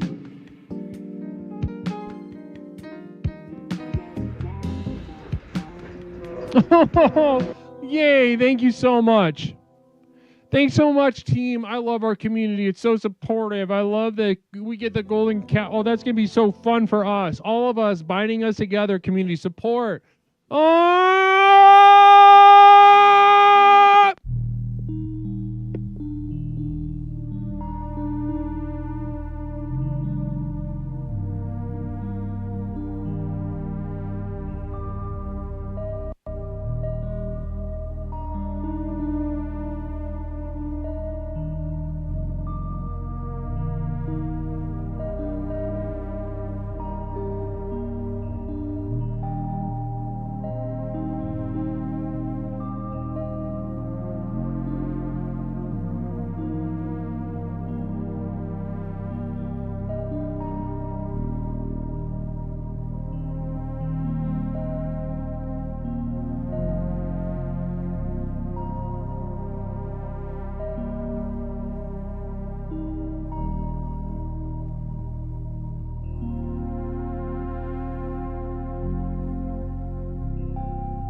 Explorations with Leslie Tanner. Since Leslie and his program broke onto the scene, Explorations has become the #1 best-selling and most influential personal power program in modern history. Millions of people from all over the world have gotten a chance to meet this truly remarkable man and utterly transform their lives with the power of Explorations.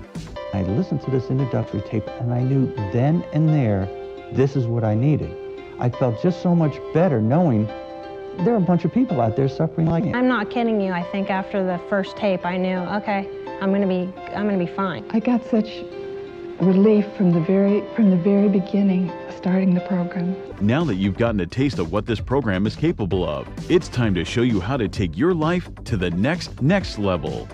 Here to tell you more about what is possible is legally licensed clinical therapist, author, coach, speaker, entrepreneur, martial artist, amateur musician, one of the nation's foremost thinkers, and our guru, Leslie Tanner. Good evening, everyone. Whether you've been with us since the very beginning and have watched Explorations work wonders in your life, or you're joining us for the first time tonight, I say namaste to you. As you've watched Explorations in action during our call-in show, no doubt your mind is reeling from the limitless potential you now know is possible. Between the tailored themes and lectures, to the myriad avenues of exploration through the channel points, to the customized ways to interact with me and the community, there simply has never been anything quite like this program. Now is usually the point in one of these self-help programs where it starts to sound like a sales pitch. Someone like me might normally say something like, "Listen, I know your time is precious. Let me cut to the chase." But there's only one problem with that. We know your time isn't precious. I could speak at length for hours and hours about absolutely nothing, and I still wouldn't be wasting your time because, well, you're here, looking for a fast, all-encompassing solution to the problems in your life that have become so intolerable, you're not sure what you're going to do. You may be considering any number of extreme decisions, ranging from short-term band-aids to more permanent solutions. However, as dark and bleak as your situation is, so too must our tools be bright and revolutionary. So whether you're tired and looking for more energy and enthusiasm for life, or maybe you're lonely and isolated but want better relationships, let me tell you that for these things and so much more, my breakthrough program of explorations to explore the universe and beyond really works. It's worked for elite performance athletes, critically acclaimed artists, best-selling authors, entrepreneurs, and for thousands of others just like you. I have been blessed by the universe for a brief moment that I now command upwards of $50,000 for speaking engagements. But through the technology of this program, you can hire me, Leslie Tanner, as your personal therapist, coach, and guru, all rolled into one at the Community of Devoted Light on Patreon.com. Where you and thousands of others just like you are learning to leverage the chaos around them to catapult their lives to heights that were previously unimaginable. Here's how it works. I've created a tightly knit community where individuals seeking to access the next level are able to study, reflect, meditate, and grow with an ever-expanding library of exclusive materials, each containing life-changing tools and techniques designed to explore topics covered here in our call-in show, but much more deeply, therefore increasing the benefits of the program exponentially. These materials include your name in the credits at the end of the stream, demonstrating the importance of your leadership and the value of your investment. A signed personal postcard sent out each month full of observations and witticisms by me, Leslie Tanner. Look at that. Isn't that beautiful? Exclusive video materials now available to the poor, designed to rocket your progress past those who cannot afford success. Here's a little sneak peek at what you're missing.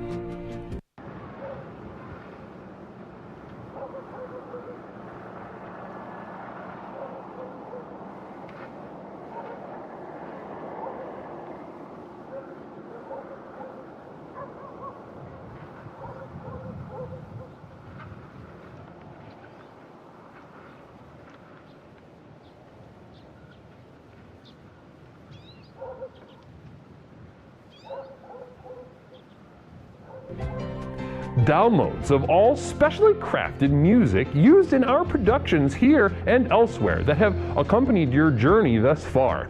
Tracks such as New Beginnings, Psychic Romance, Reaching into Darkness, or The Skeptic's Gamble.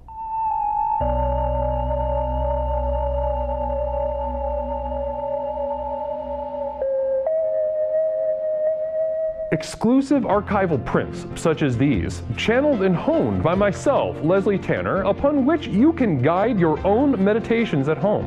I'm not an artist, nor do I claim to be. These visions are a burden and cause me immense suffering.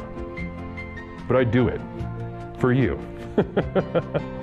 Now, you might expect that a program like this would cost thousands of dollars, but because I'm offering this to you through the internet, these life-transforming materials can be yours for the monthly cost of a few cups of coffee on your way to work.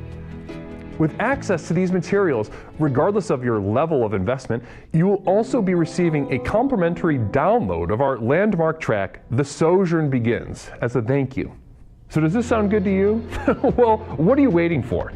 If you are ready to join the thousands of others who have already committed to the final journey to access the next level, simply type "final journey" into the chat and you will be guided with further instructions.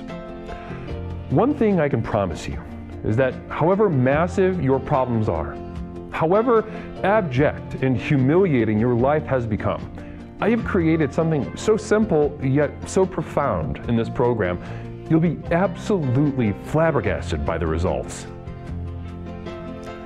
Now, let's get back to the program. Namaste. Namaste, everybody. Welcome back to Explorations with Leslie Tanner. Here we are, second half of the program tonight, exploring, as you may or may not remember from the first half, we are exploring, is health killing you? And we have had some doozies of damn conversations. I didn't expect us to get quite as deep, quite as thorough, but here we are exploring the shit out of this topic, if I can speak, a little crassly for a moment. We are exploring the absolute pants off of this topic, and I want you to know I cherish everyone in chat, whether it's YouTube or Twitch. You guys have brought some electricity, you brought some energy, you brought some focus, you brought some intent, and I want to thank you for your work tonight, I want to thank you for your work tonight. Namaste.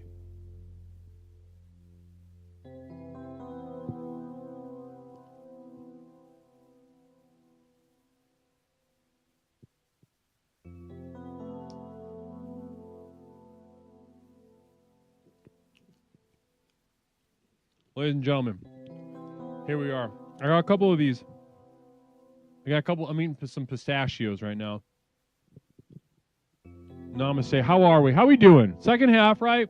Getting into that second, well, technically third. We're in the final third of the program tonight. How we feeling? Huh? I've noticed a little bit lower energy tonight. A little bit lower of energy tonight.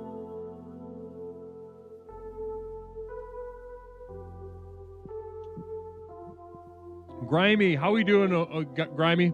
And Christopher over at YouTube. Good to see you. Good to see you guys. Thanks for holding it down over there. I know there's only a couple of you, but you're special to me. Okay, I want you to know that. Grimy, Christopher, you're crucial to me. Wahoo Pepperoncini, getting a Wahoo from brother Pepperoncini. Hacker extraordinaire. Doxing and everyone at will.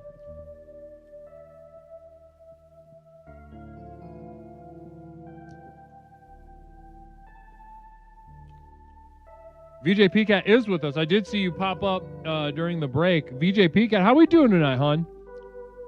What you been busy doing, huh? What you been getting up to, girl?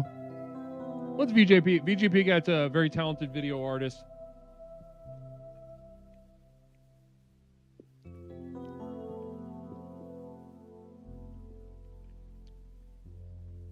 How do I download this to my computer? Good question. I don't know what you mean. What's this? What are you looking at right now? Are you looking at like a physical object? Like, are you looking at a stapler? A box of pens on your desk? Then if that's what you're doing, then I think you're not asking the right question. The question you should be asking is, can someone give me a ride to the ER? Oh, you want the VHS? I need to download the show. I don't know how do I mean all the VODs are on YouTube. And how do you YouTube rip? Is that what you're asking? Are you saying that, or do you want the VHS tape? Because I do actually weirdly have a couple of extra VHS tapes. Caller, welcome to Explorations with Leslie Tanner. My name is Leslie. What's something I can call you tonight? Hey, Leslie, it's Pox. Pox, how are we doing tonight, brother? Doing okay. How are you doing? Having some pistachios? Yep. Just kind of just settling in for the final third of tonight's exploration. I've had a lot of fun exploring tonight. But you've been in chat. How have you felt about our exploration tonight so far? I've felt fine about it. I'm actually just like I'm doing that thing where I'm like, listening to you while I do something else. Right. So yeah. So I mean, I've paid attention to most people. Except there was that first caller. That was weird. Yeah, First I caller think was the weird. first caller was trying to do a riff on. Not trying, they did it successfully. They did a riff on this old copy pasta that Ah. I think it was like a green text from 4chan about like going to the gym. I don't know, just like a that's what that's what it felt like to me. Right? Gotcha. Did anybody else notice that? QAnon. Huh? Like QAnon. Like QAnon. I didn't necessarily get any QAnon. I don't know where the okay. I don't know how those people talk to each other, other than like I don't either. I'm like 800 I don't milligrams of coffee every 3 hours. Yeah. But, yeah.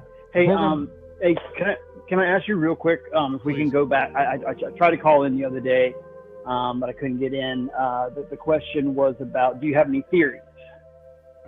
Yes, you got a theory? Yeah, that was last week. I apologize. I just couldn't call in very. That's all right. You're a loyal I do. explorer. I'd be happy to revisit that for you if you got one burning a hole in your pocket. Go ahead. And then I'm going to take you to task do. tonight on your health, though. All right? So just keep that in mind, though. That's absolutely fine.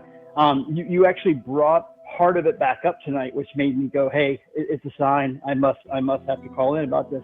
So I've had a theory for a long time that whatever album Nirvana put out next was going to suck.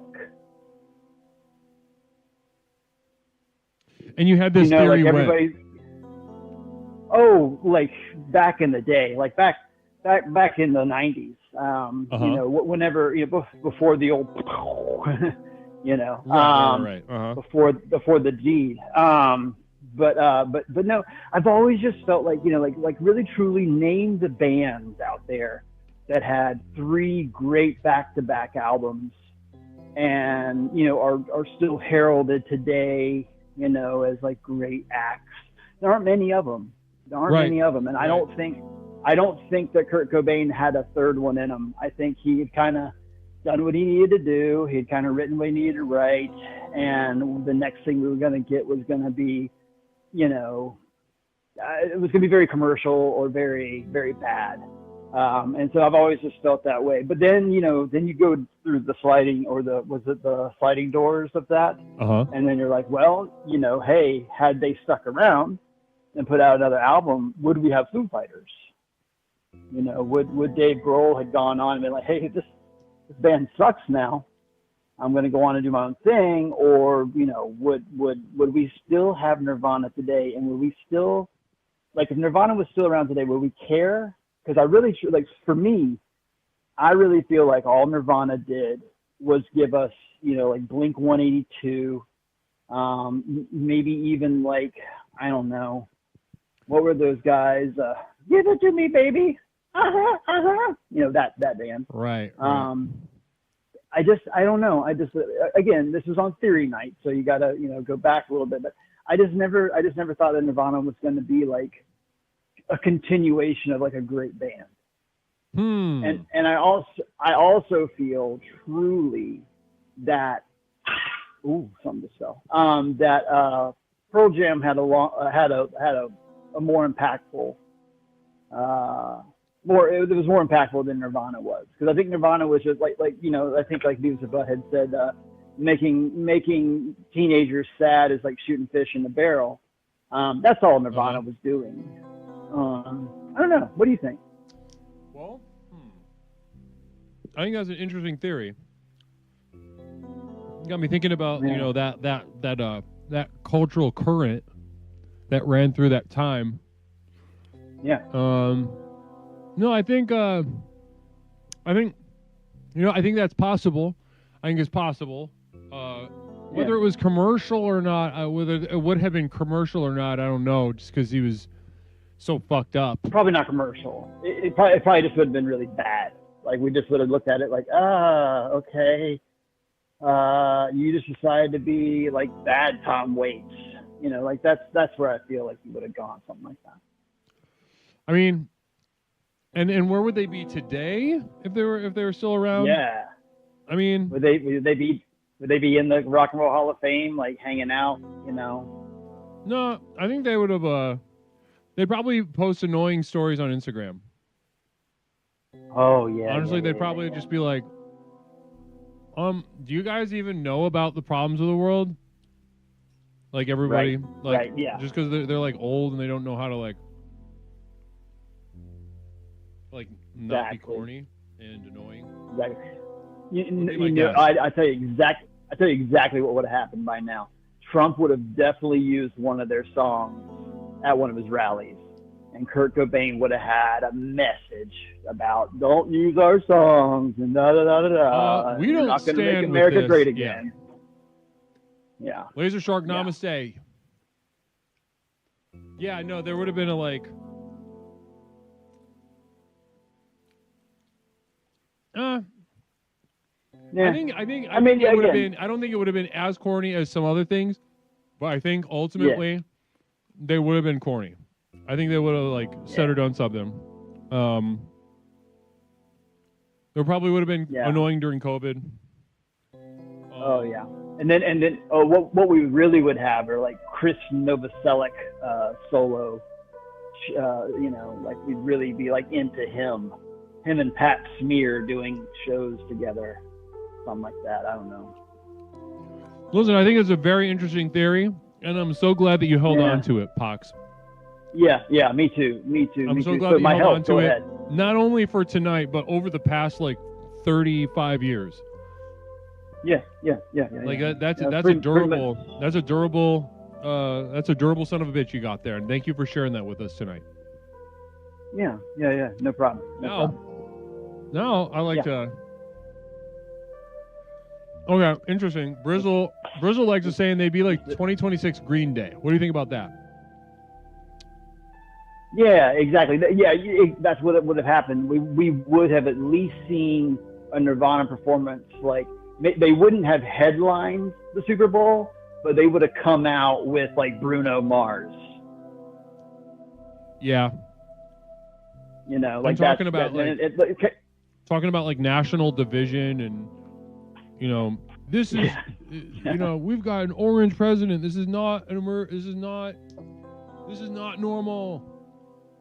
No, Israel's bad. Oh. Sure. Ooh, what would they think about Israel? There we go. Okay, but before we get into that, because Lord knows, can we get a poll going? Go ahead. Sorry. We got some people. I would love to. I would love to, but I would be abdicating my responsibility as your quote-unquote guru if I were to not take you to task on tonight on health. All right? Yeah, please do. All right, health. Yes. Pox, talk to me. Listen, you're as you referred to before. You're getting into the what is referred to as middle age, right? Right. Okay. Now that's a particular experience, and comes with it a sort of a different little, maybe an evolved way to think about health in general. Mm-hmm. Mother Nipplebottom was sounding off about health when you're older, et cetera, et cetera. Tell me, just right off the bat, what does health mean to you? How do you interact with this idea? Do you consider yourself to be a healthy person? Try to be, trying to be healthier. I am older, so I do have ailments. I won't go into those, but nothing like I still get up and go to work and do all that kind of stuff. Let's see here. Definitely not as healthy as I was like when I got out of high school. I mean, right, of course. When you were 18, you were probably like you're in better cardiovascular health, probably stronger. Yeah, I could. I'll just throw it out there. I could bench 300 pounds when I left high school. Look at that, big dog. What can you bench now? I haven't even thought about trying to do it in years. You know what I mean? Yeah. I mean, yeah. I haven't thought about maxing out. Yeah, my so it's not like a thing in your life right now to consider maxing out. And no, not at all. So let's think about this, right? Because that what health means to an 18-year-old, for you as an 18-year-old, health meant benching 300 pounds. Right. Now, health means, quote unquote, trying. trying, and I will tell you that the other day I actually did have one of those old person things where I took a step wrong, like off my back step, and about 6 inches, landed just wrong, and felt it through my heels to my lower back and eventually into my shoulders. Nothing. I didn't fall. I just stepped wrong. Right. By the evening or whatever, I was fine. But there was just a point in time where it was like, oh my God, I really hurt myself. I really hurt myself doing nothing. So I have entered that point where I'm not probably jumping off as many high things. Like that. I think that's a point in time in an older person's life when you realize, oh, I just jumped off a little higher than I probably should have. I'm okay now. So that might be the last time I jumped from that height. So basically what we're getting at is you are decaying. I think we all are, but yeah. I mean, once you get sure. I mean, we can say that, but I mean, and that's true. That's certainly true, and a truth that we all must confront and contend with, and actually is a very important part of the engine of the power of the next level. However, in your case, brother, you just talked about going from benching 300 pounds, being a young lion, to stepping wrong with your heel in your comfortable walking shoes that you wear on a weekday, and it sent a shooting spine that made you deal with mortality. Well, I mean, when you put it that way, yeah, it does sound bad. I'm just repeating what you said, because I think that there's something. I think there's something very crucial in what you're sharing with us tonight. Health, right? But do you want to? I don't know. I mean, I just moved like 27 bags of mulch. I just finished moving a whole bunch of stuff in my garage here. That's what I was doing while I was listening to you. You ain't dead yet. I'm not dead yet. It's just those. I think the biggest thing is you're given stark reminders occasionally. Where it's just kind of like, hey, guess what? Joe Black's right here, buddy, ready for you. Exactly. At any point in time, so I think that's what it comes with, is the same way that you learn to walk by falling a whole bunch, you learn to not jump off of things by landing wrong one time. And the other thing I think about with health and longevity and that kind of thing is, once you get to a certain age, you start to think about the dogs that you have in your life. The dogs? I think I'm past. Yeah. So as you live, you tend to live longer than dogs, and the dogs that you have. And so I've already had to put 2 of them down. I got 2 of them in the living room. They're going to have their time too. So, but they're getting towards the end of their time. So then you start to think about okay, I'm X age. In 15 years, am I going to be able to handle an Anatolian Shepherd that's 140 pounds? Right. Probably not. So right. And so that's why I don't know about where you live, but I mean I'm from the South originally, and that's you just see old men with little dogs in F-150s. It always seems to be as you get older, you see a guy with a smaller dog. Listen, I think go ahead. Sorry. I got something. Listen, I think you're.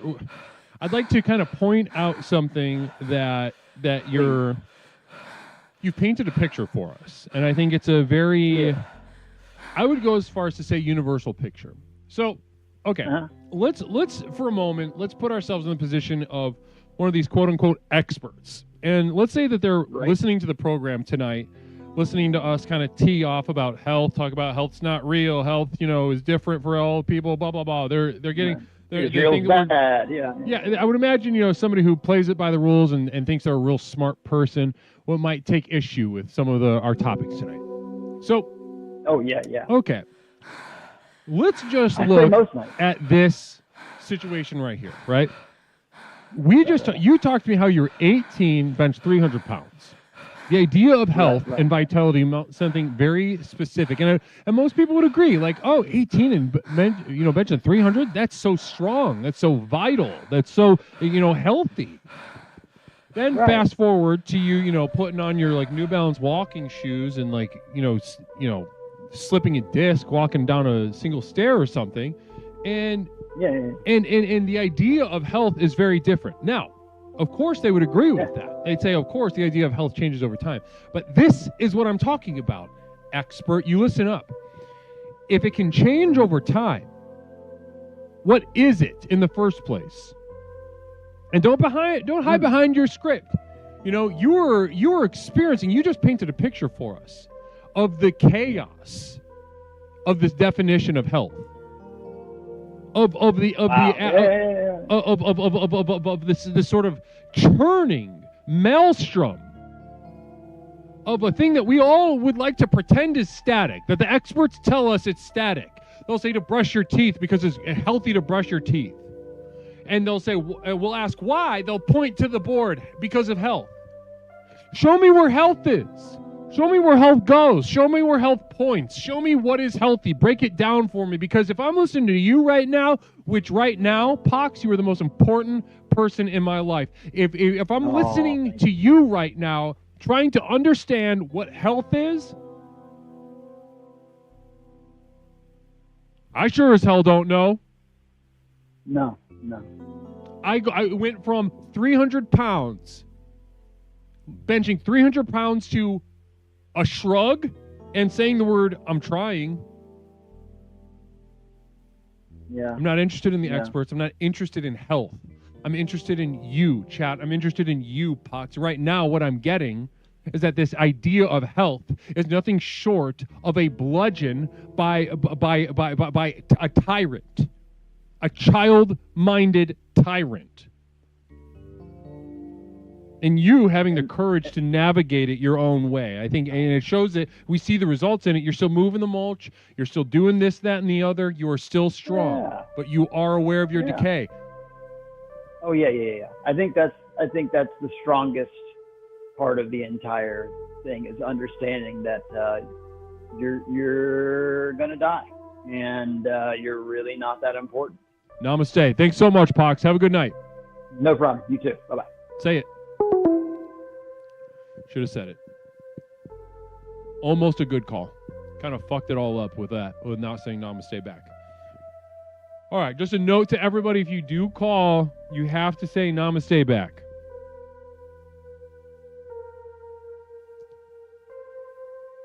Almost there.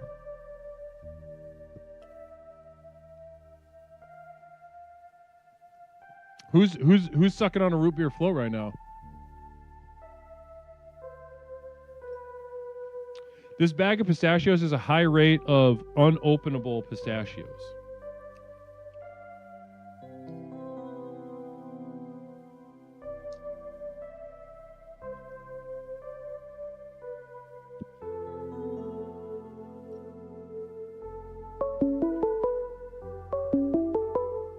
Here we go.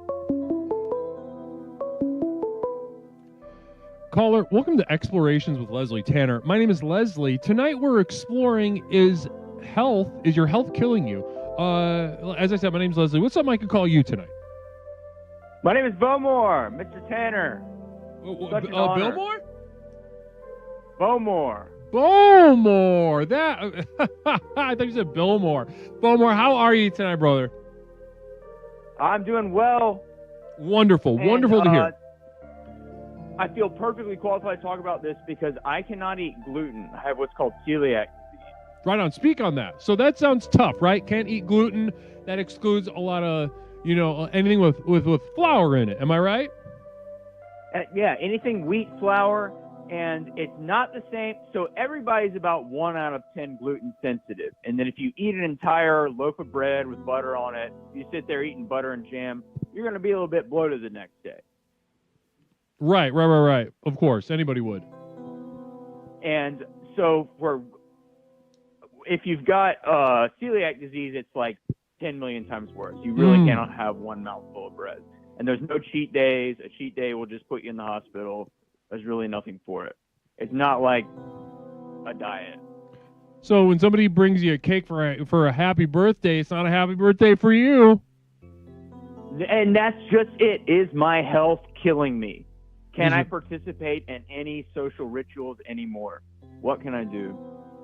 Interesting. So the question being, I have this basic. I consider you disabled. I consider you 100%. I think you should be included for the, all the privileges and accommodations afforded to anybody with any kind of disability. I should be able to absolutely castigate anybody who doesn't understand the intricacies of the gluten-free diet. You should get a handicapped parking spot. You should get the hover-rounds at grocery stores. Yeah. So, and you're coming from this place of pain, this place of suffering, and you're coming up against a world that, honestly, it sounds like you don't get a lot. You don't feel like the world really understands your experience. Am I right? That's exactly it. That's part of why my health is killing me. Right. Your health is killing you because there's a lack of understanding. And you know what? It's funny about these situations. Hopefully there's no understanding, because if they understand they're not doing anything, it's kind of worse, right? And I gotta say, there's this guy in your chat, BBS420, and I'm gonna come to his house. I'm gonna fucking kill him. Well, you can't say that on on Twitch.tv. Unless you say... I'm telling BBS right now.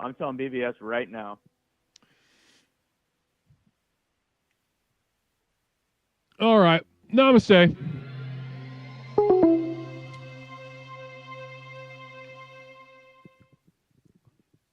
I gave you like 5 seconds to say Minecraft or joking. Otherwise, Bowmore, you're putting the program at risk. And I will not allow anyone to do that. You're putting the program at risk.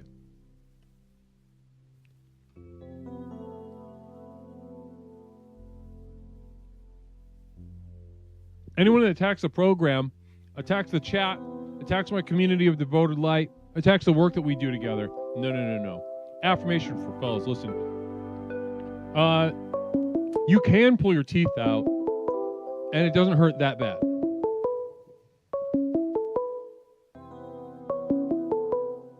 I'm going to give you another one.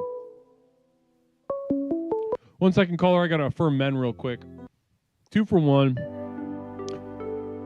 Not only can you pull your teeth out and it doesn't hurt that bad, it is very cool.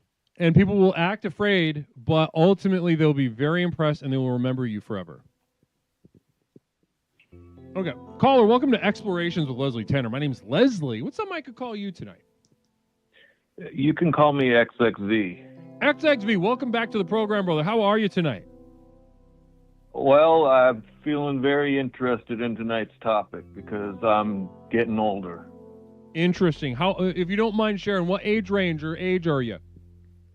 Late 40s. Late 40s. So you're getting up there, huh? Not a young spring chicken anymore. Nope. Okay, so when I said, so tonight's theme being, I'm going to put it on the screen one more time for everyone. Tonight's theme being, is your health killing you? And the first thing you thought of was, you like called up, you kind of sound, you sound burdened, you sound tired, talking, and you immediately started talking about your age, 49. What made, at the phrase, the question, is your health killing you? What directly leads to being 49? Talk to me about that. Actually, we got BBS420, Explorer limo driver. That weird guy wanted to kill me because he has gay fake disease like fibromyalgia. Listen, I'd love to mediate this. You know me. BBS and Bowmore, I'd love to mediate. I'm presenting an opportunity to each of you. Allow me to mediate this. We'll do mediations ASAP. Namaste. Okay, go ahead. Continue. All right. Yeah, well, just to address one thing, I will be turning 49 at midnight tonight, Central Time. Ooh. So not quite 49 in 11 months like Cal says, but anyway, yeah, just the general waking up and wishing you could go back to sleep because everything hurts, and the only time you don't hurt is when you're unconscious. It's probably the biggest one. Interesting. Take us into that experience. When you say wake up and you wish you could just go back to sleep always, what hurts exactly? What take us into the experience. When you say everything, what does that really mean? Well, right now in particular, like I've got a headache like at the base of my skull. My spine hurts from between my shoulder blades all the way down to my pelvis. I've got a problem with my left knee right now, or when I walk, it just feels like it's about to explode. Stone Monster 400 says, "Happy birthday to, quote, the elderly." Well, I'll remind everybody that you can't join AARP till you turn 50. 50 is the cutoff? Yeah, you have to be at least 50. Did they, are they starting to send you, like, mail yet or anything? No, not yet, but the reason I know that is because when my wife turned 50, they started sending her a bunch of notes and stuff like that. Ooh, so your wife is older. She was a little bit older than me, yeah. But what was the age gap? 15 years. 15 years. That's hot. Yeah, she was a big old cougar. Cougar descending upon her prey. Yeah. Namaste. So 49, miserable. You're in pain. When you wake up, you wish you didn't. And so talk to me about health then. You know, I would imagine you've got questions about your own health and ways to navigate it. But at this point, what does health mean to you? Health mean to me, I would like to wake up on any given day and just not feel like I was struck by lightning. Like a full body pain. Yeah. It's like waiting for you before you open your eyes. Exactly. I mean, there are mitigating circumstances, but they are circumstances of my own making, so I can't really complain too much about it. Interesting. And when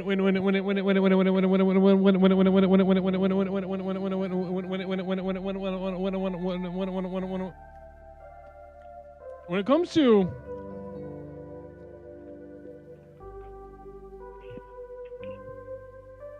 well, I kind of want to pose a question to you that came up right before the break with Juniper. Were you here for that call?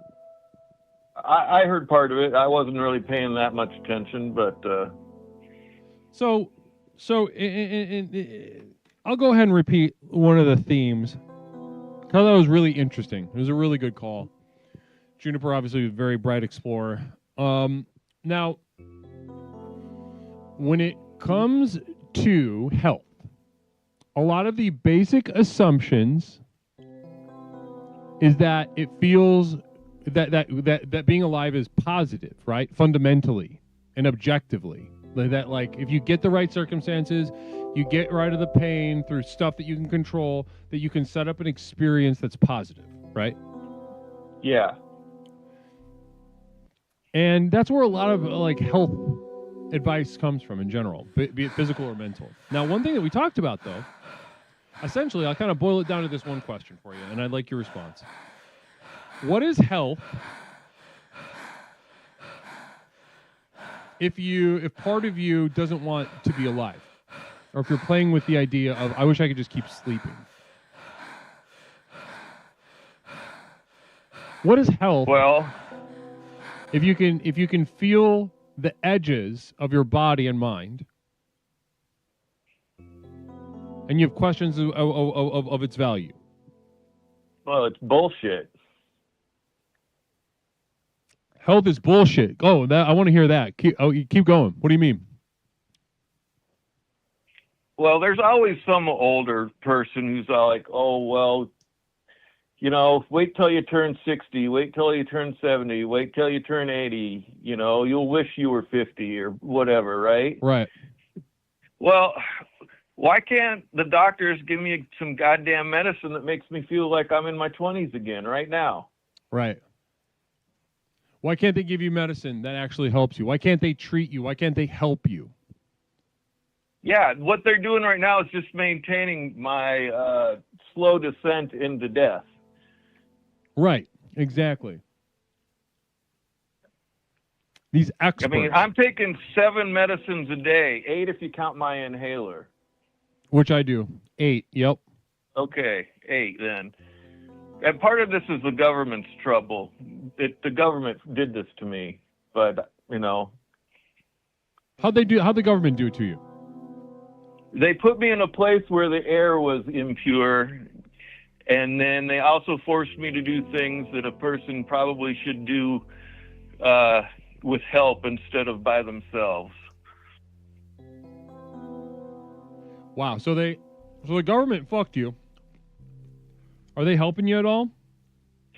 They're giving me a little bit of money a month, but they bit. also fight me for every tooth and nail like it's coming out of their own pocket.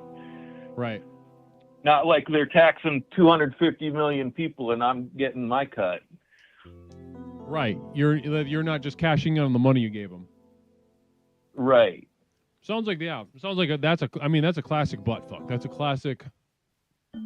So, and that just kind of adds insult to injury as you struggle to get any sort of relief, and you contend with this tyrannical idea of health jammed down your throat.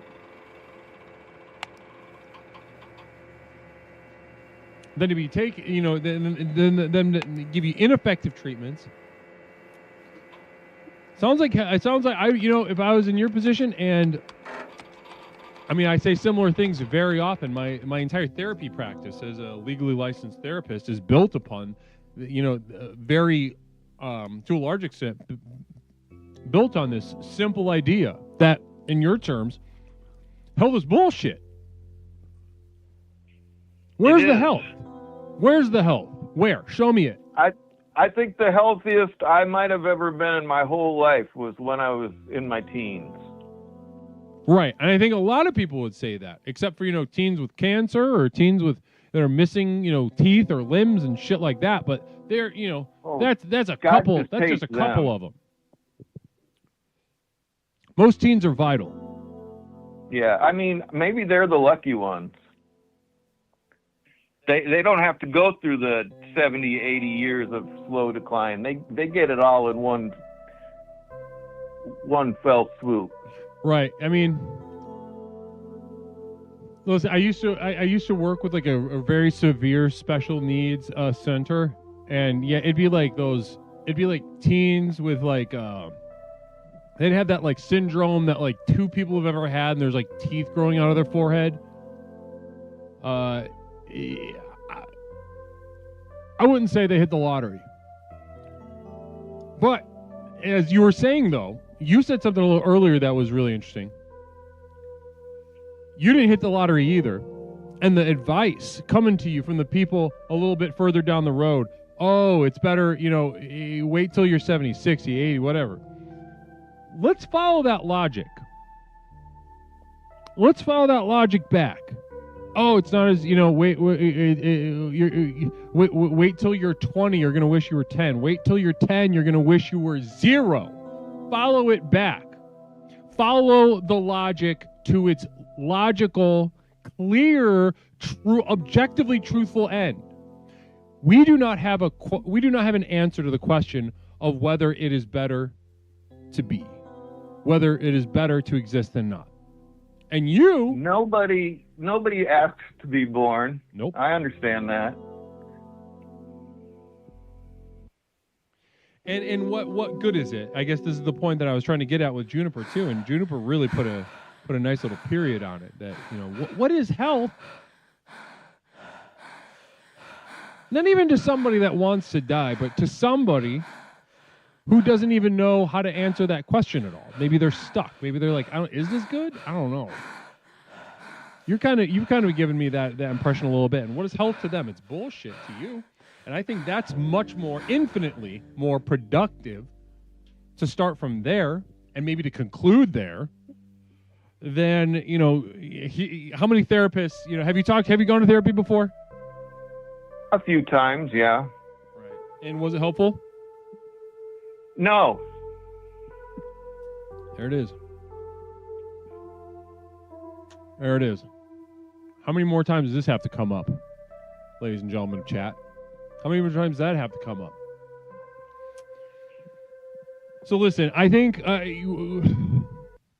one thing that I noticed in our conversation tonight, real quick, got Mother Nipplebottom with a communal vision, always really nice and contributive.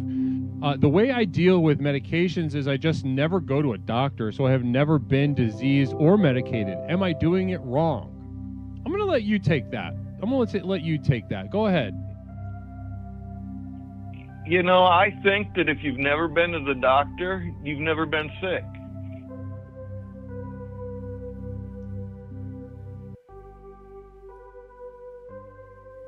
Wow. Wow. That's huge. That's huge stuff. Listen, one thing I noticed in our phone call tonight is the trajectory at the very beginning. You sounded very tired, very, you know, sort of weighed upon, burdened. And you are burdened. I listened to your burdens. They suck. They're heavy. They're shitty. They're real. But when I hear, you know, that moment, I heard you the most alive. I could hear that life force in declaring health to be bullshit. Brother, I think we all felt the shockwave from that. Didn't we, chat? Can I see some ones in chat if you felt the shockwave of that bullshit? So listen, your life your life sounds like shit. I'm going to be honest with you. That physical description of your life, not good. And health is bullshit. Health is not helping you. Nobody's telling you. I think that's, brother, listen. That's the long and short of it. And I, as a therapist, will not do you the disservice of telling you otherwise. Your life sucks. There's only one thing that could make my life better, and that would be an invitation to the upcoming compound dedication ceremony. Don't you worry about that. Permanent residence therein. Don't you worry 1 second about that. If I can't listen, I can't tell you too many details right now about some things that we're working on behind the scenes, but we have got some things working behind the scenes right now. We've got let's just say you're invited, all right? Sure. I just want to cloister myself somewhere where I'm understood, people listen to me, and nobody feeds me a line of bullshit about how healthy I can be. God damn it, I'll never do that to you. I wouldn't do that. I might as well molest you. It would actually be more violent to tell you all that stuff about health than if I were to jump through the phone and start touching on you. Think about that. Oh, I'm thinking about it. Yeah, think about that a lot. Think about that a lot now. Okay, well, listen, this has been a beautiful call. And can you do me a favor? Can you call back soon? I liked this talk. This is a very fun, very productive talk. Yeah, I guess I can do that if I'm still alive. Namaste. That's all you got to say. That's all I got to say. Well, namaste, right, to namaste. you. Okay? Namaste. Namaste. That was a nice call.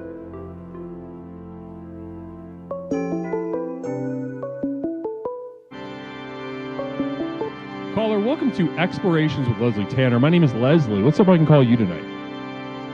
Hello, Leslie. How are you doing this evening? It's Reverend. I'm doing great. Doing great. Reverend at all costs money. Great to hear from you, brother. How you feeling tonight? I'm doing fantastic. And here's why. Health killing me? Not today. I am 100% nicotine free for 1 year and 1 day as of 6 minutes ago. And how does I'm telling you, I'm imagining this feels good for you to not smoke cigarettes and to be nicotine free. Yep, no cigarettes, no vapes, no nicotine wraps, as in, like, I still smoke weed, right? But I use hemp paper or rice paper. 0 nicotine for 1 year and 1 day. And why did you do that? Why'd you quit smoking cigarettes? Because I got tired of waking up every day coughing and not being able to breathe. I got tired of not being able to walk from, like, just my bedroom to the bathroom without getting winded. Damn. So, and my dick got bigger. Did you lose weight and your dick got bigger? Yeah. I quit smoking. My dick got bigger. Yep. From losing the weight, or just like it just happened? It just from quitting smoking, I'm guessing, because my weight really hasn't changed. Ladies and gentlemen, does that happen? Does your dick get bigger when you stop smoking cigarettes? Howdy, Bram. But yeah, so I was just going to say my health. I'm killing my bad health.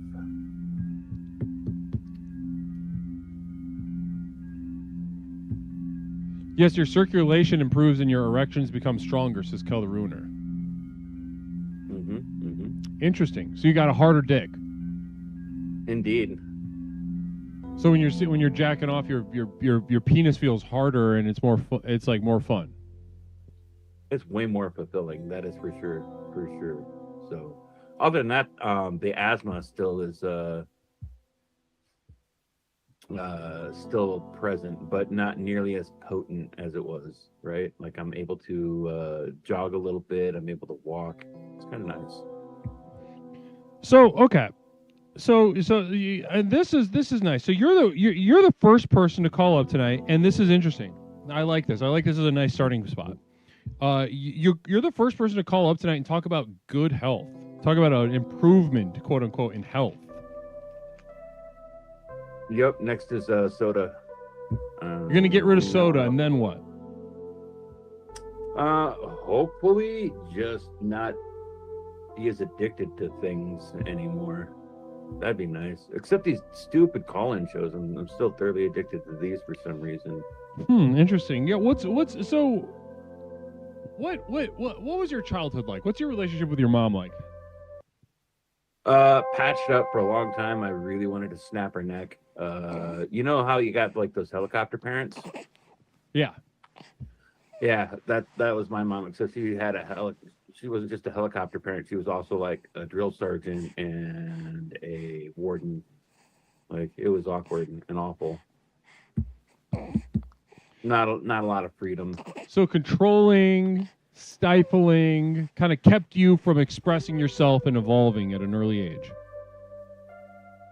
Correct. And it just made me go completely the opposite. Like, I went full, like, goth, fishnets, makeup, the whole 9 yards. It went completely awry for her. You went fishnets and makeup. I guess you're middle-aged right now, so back then it would have been called cross-dressing. Full goth. I was full goth. Full goth. Full in goth. Okay. Yeah. Mid to late 90s into the early 2010s. Yes, sir. Interesting. Full goth, and your mom hated Yeah. that. Your mom religious? Yeah, kinda. But mostly, once I just went hitchhiking around the country, she just kind of gave up on trying to have any type of influence. It's just like, well, that's my son. Yeah, you were just like a failure to her. No, I was more to my dad. My dad just kind of saw me as a lost cause, as a failure. My mom, she just gave up and just assumed I was now just a free spirit, because she was constantly referred to her being a hippie when she was a kid. Well, listen, it all costs money. You're a regular caller. You're a very committed explorer, and we've had so many talks over the years. I feel as if I can kind of just cut to the chase right now with you. Okay. Mm-hmm.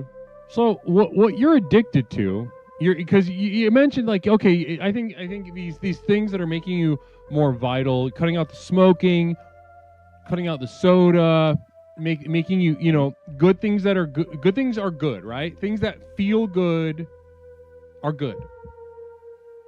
Mostly, yeah. And things that are bad, right? Bad things are bad, good things are good. Less suffering, positive, right? More suffering, negative. And it sounds like you're reducing your suffering in many ways. But you asked us one question that was interesting. I'm still addicted to these call-in shows. I'd just like to be less addicted in general. Correct, indeed. Let me tell you what you're addicted to, all right? This is one of these things that, like, I feel like you can just jump right in and just get right to right down to business. You're addicted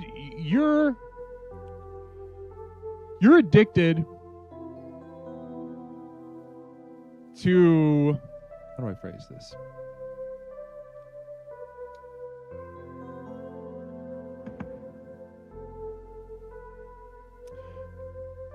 You're running from your mother's breasts, but you're also addicted to it at the same time.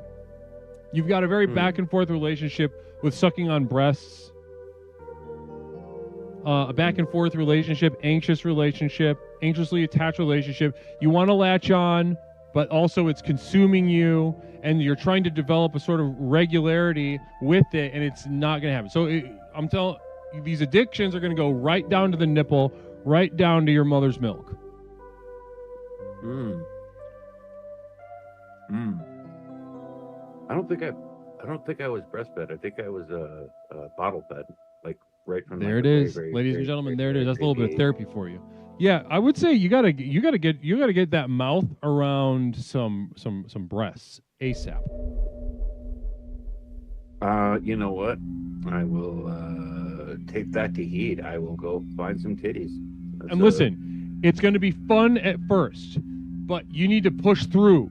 You need to get to the point where you start getting antsy and you don't know why, right? Maybe you start feeling uncomfortable about it. You basically, what you need to do is push yourself past your line of consent as far as sucking on breasts goes. You need to push yourself into a zone that scares you. You're going to start sweating. You might cry. This is where you will truly find the root of your addiction. Okay? Much like when we work on your masturbation habits, we try to get those numbers up, right? And now we need to add. I'm still only at like 4 a day. I don't know. Yeah, we need to get that up first of all. That's like just taking Tylenol for arthritis. We got to get that up. But also, I need to sort of write you another prescription. We need to get you sucking on breasts in a way that you don't like. Am I a baby? Should be a question in your head that terrifies you. Oh, so I've never had that. I've never had that regressive tendencies. Like, have you ever worked with people like that who like went into the baby phase, wore the diapers, and no, you were never. There's nothing to regress to. They didn't acknowledge the child in front of them. They didn't acknowledge the being in front of them. They were terrified of you. They wanted to control you. You were not a human being. You were a vector. Right. To someone else's happiness. I'm telling you, if you start sucking on titties, you're gonna hate it. You're gonna hate it in about 30 seconds into it, but that's exactly when you keep going. Okay, hold up. I think I'm having a breakthrough, and I'm actually understanding. You're saying don't go any further, none of the kissing, none of the massages. I am just here to fully explore the titties. I mean, it depends. I mean, I'm not going to tell you no kissing and stuff. Because it depends. Can you contract this work? Are there sex workers? Are there... there's this thing in therapy. I wouldn't even go this direction, but they call it surrogacy therapy, where they have like a surrogate cuddler or something. I don't think this is going to be productive. You need to find whores. You need to pay for it, or you need to meet someone that's going to be like, and you got to navigate that in an organic way. They might like kissing. Most people like kissing before you can get to start sucking on titties. Right. But if you find it just depends on your circumstances and your situation. I think I might hit up is Backpages or Craigslist still a thing? Oh yeah. Listen, yeah. Put up a Craigslist ad. Hey, I'm looking for breasts to suck on. My mom was overbearing, and this like online therapist guy told me I need to suck on as many titties for as long as possible. Can you help me out? That's a good one. That's a banger. I might run that through ChatGPT first to see. Yeah. Dress that up. But beautiful call. Thank you for your time. Appreciate you as always. You have a wonderful night. Namaste. It all costs money. Wow, that was a productive call. That was the most productive call. I've long felt that the calls with it all costs money in particular, they need to go to the next level. They need to stop letting. Listen, that guy's been around the block. All right, he's been around Explorations a long time. He needs the Straight Talk Express. That's it. So that is what I pledge to Reverend It All Costs Money from now on. Namaste. Wow. Beautiful stuff tonight. Absolutely gorgeous exploration tonight. I don't even remember following this. Who the fuck is this? Oh. Namaste, everybody. Gorgeous exploration. We are going to get a nice little raid going. Thank you so much to everybody for being here. Thank you to my moderator. Thank you, Oi. Thank you, Flux. Thank you. And all, Kel, by the way, Kel, thank you for hanging out tonight. I appreciate seeing your name in chat. Peppercorn. Namaste. Thanks for hanging out late with us tonight. Great future music. Blessings to you as well. Thanks for hanging out. Laser. Is Laser Shark still at youtube.com? Laser Sharks, you around? Christopher Miller, Kayla, Grimes, Doofus, great to see you. Thank you for hanging out so long, Doofus. Pepper and Chini, bye. You were quiet tonight. It was kind of it was a work night. We definitely got down to work tonight. We weren't all jokes and laughs and goofs as we often like to be. Sometimes you got to get to work. Tonight was one of those nights. Who knows what will happen on Thursday though, right? We'll be back Thursday with a brand new exploration, of course. Thank you for being here, like I said. Thank you to my mods, thank you to my producers, and thank you to my community of devoted light. I can't do this without those three groups. The mods, the producers, community of devoted light are the absolute backbone of everything that you see on the screen. Namaste to all of you. Pepper and Jean, I'm nice now.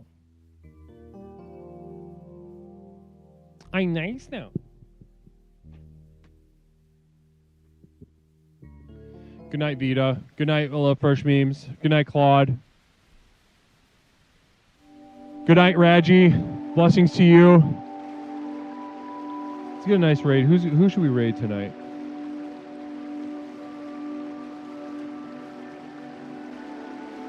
I haven't raided Angry in a while. Let's raid Angry.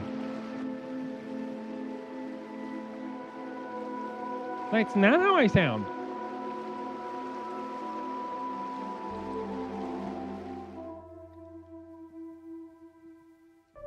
Of course, Remo Williams, namaste.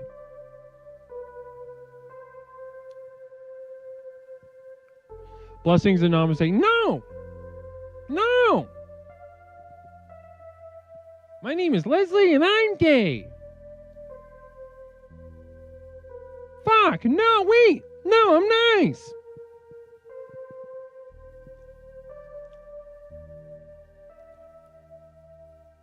Checkmate. Maybe one more. If you do the voice, you win. That's how it works. If you do the voice, you win. Logan, namaste to you guys. I'll see you all Thursday. Brand new exploration. Blessings and namaste. Let's drop some namastes for brother Angry Scar 09, friend of the program, explorer, very talented streamer. Playing what's he playing? Oh, he's playing Grand Theft Auto. GTA 4. Namaste, everybody. See you guys all Thursday.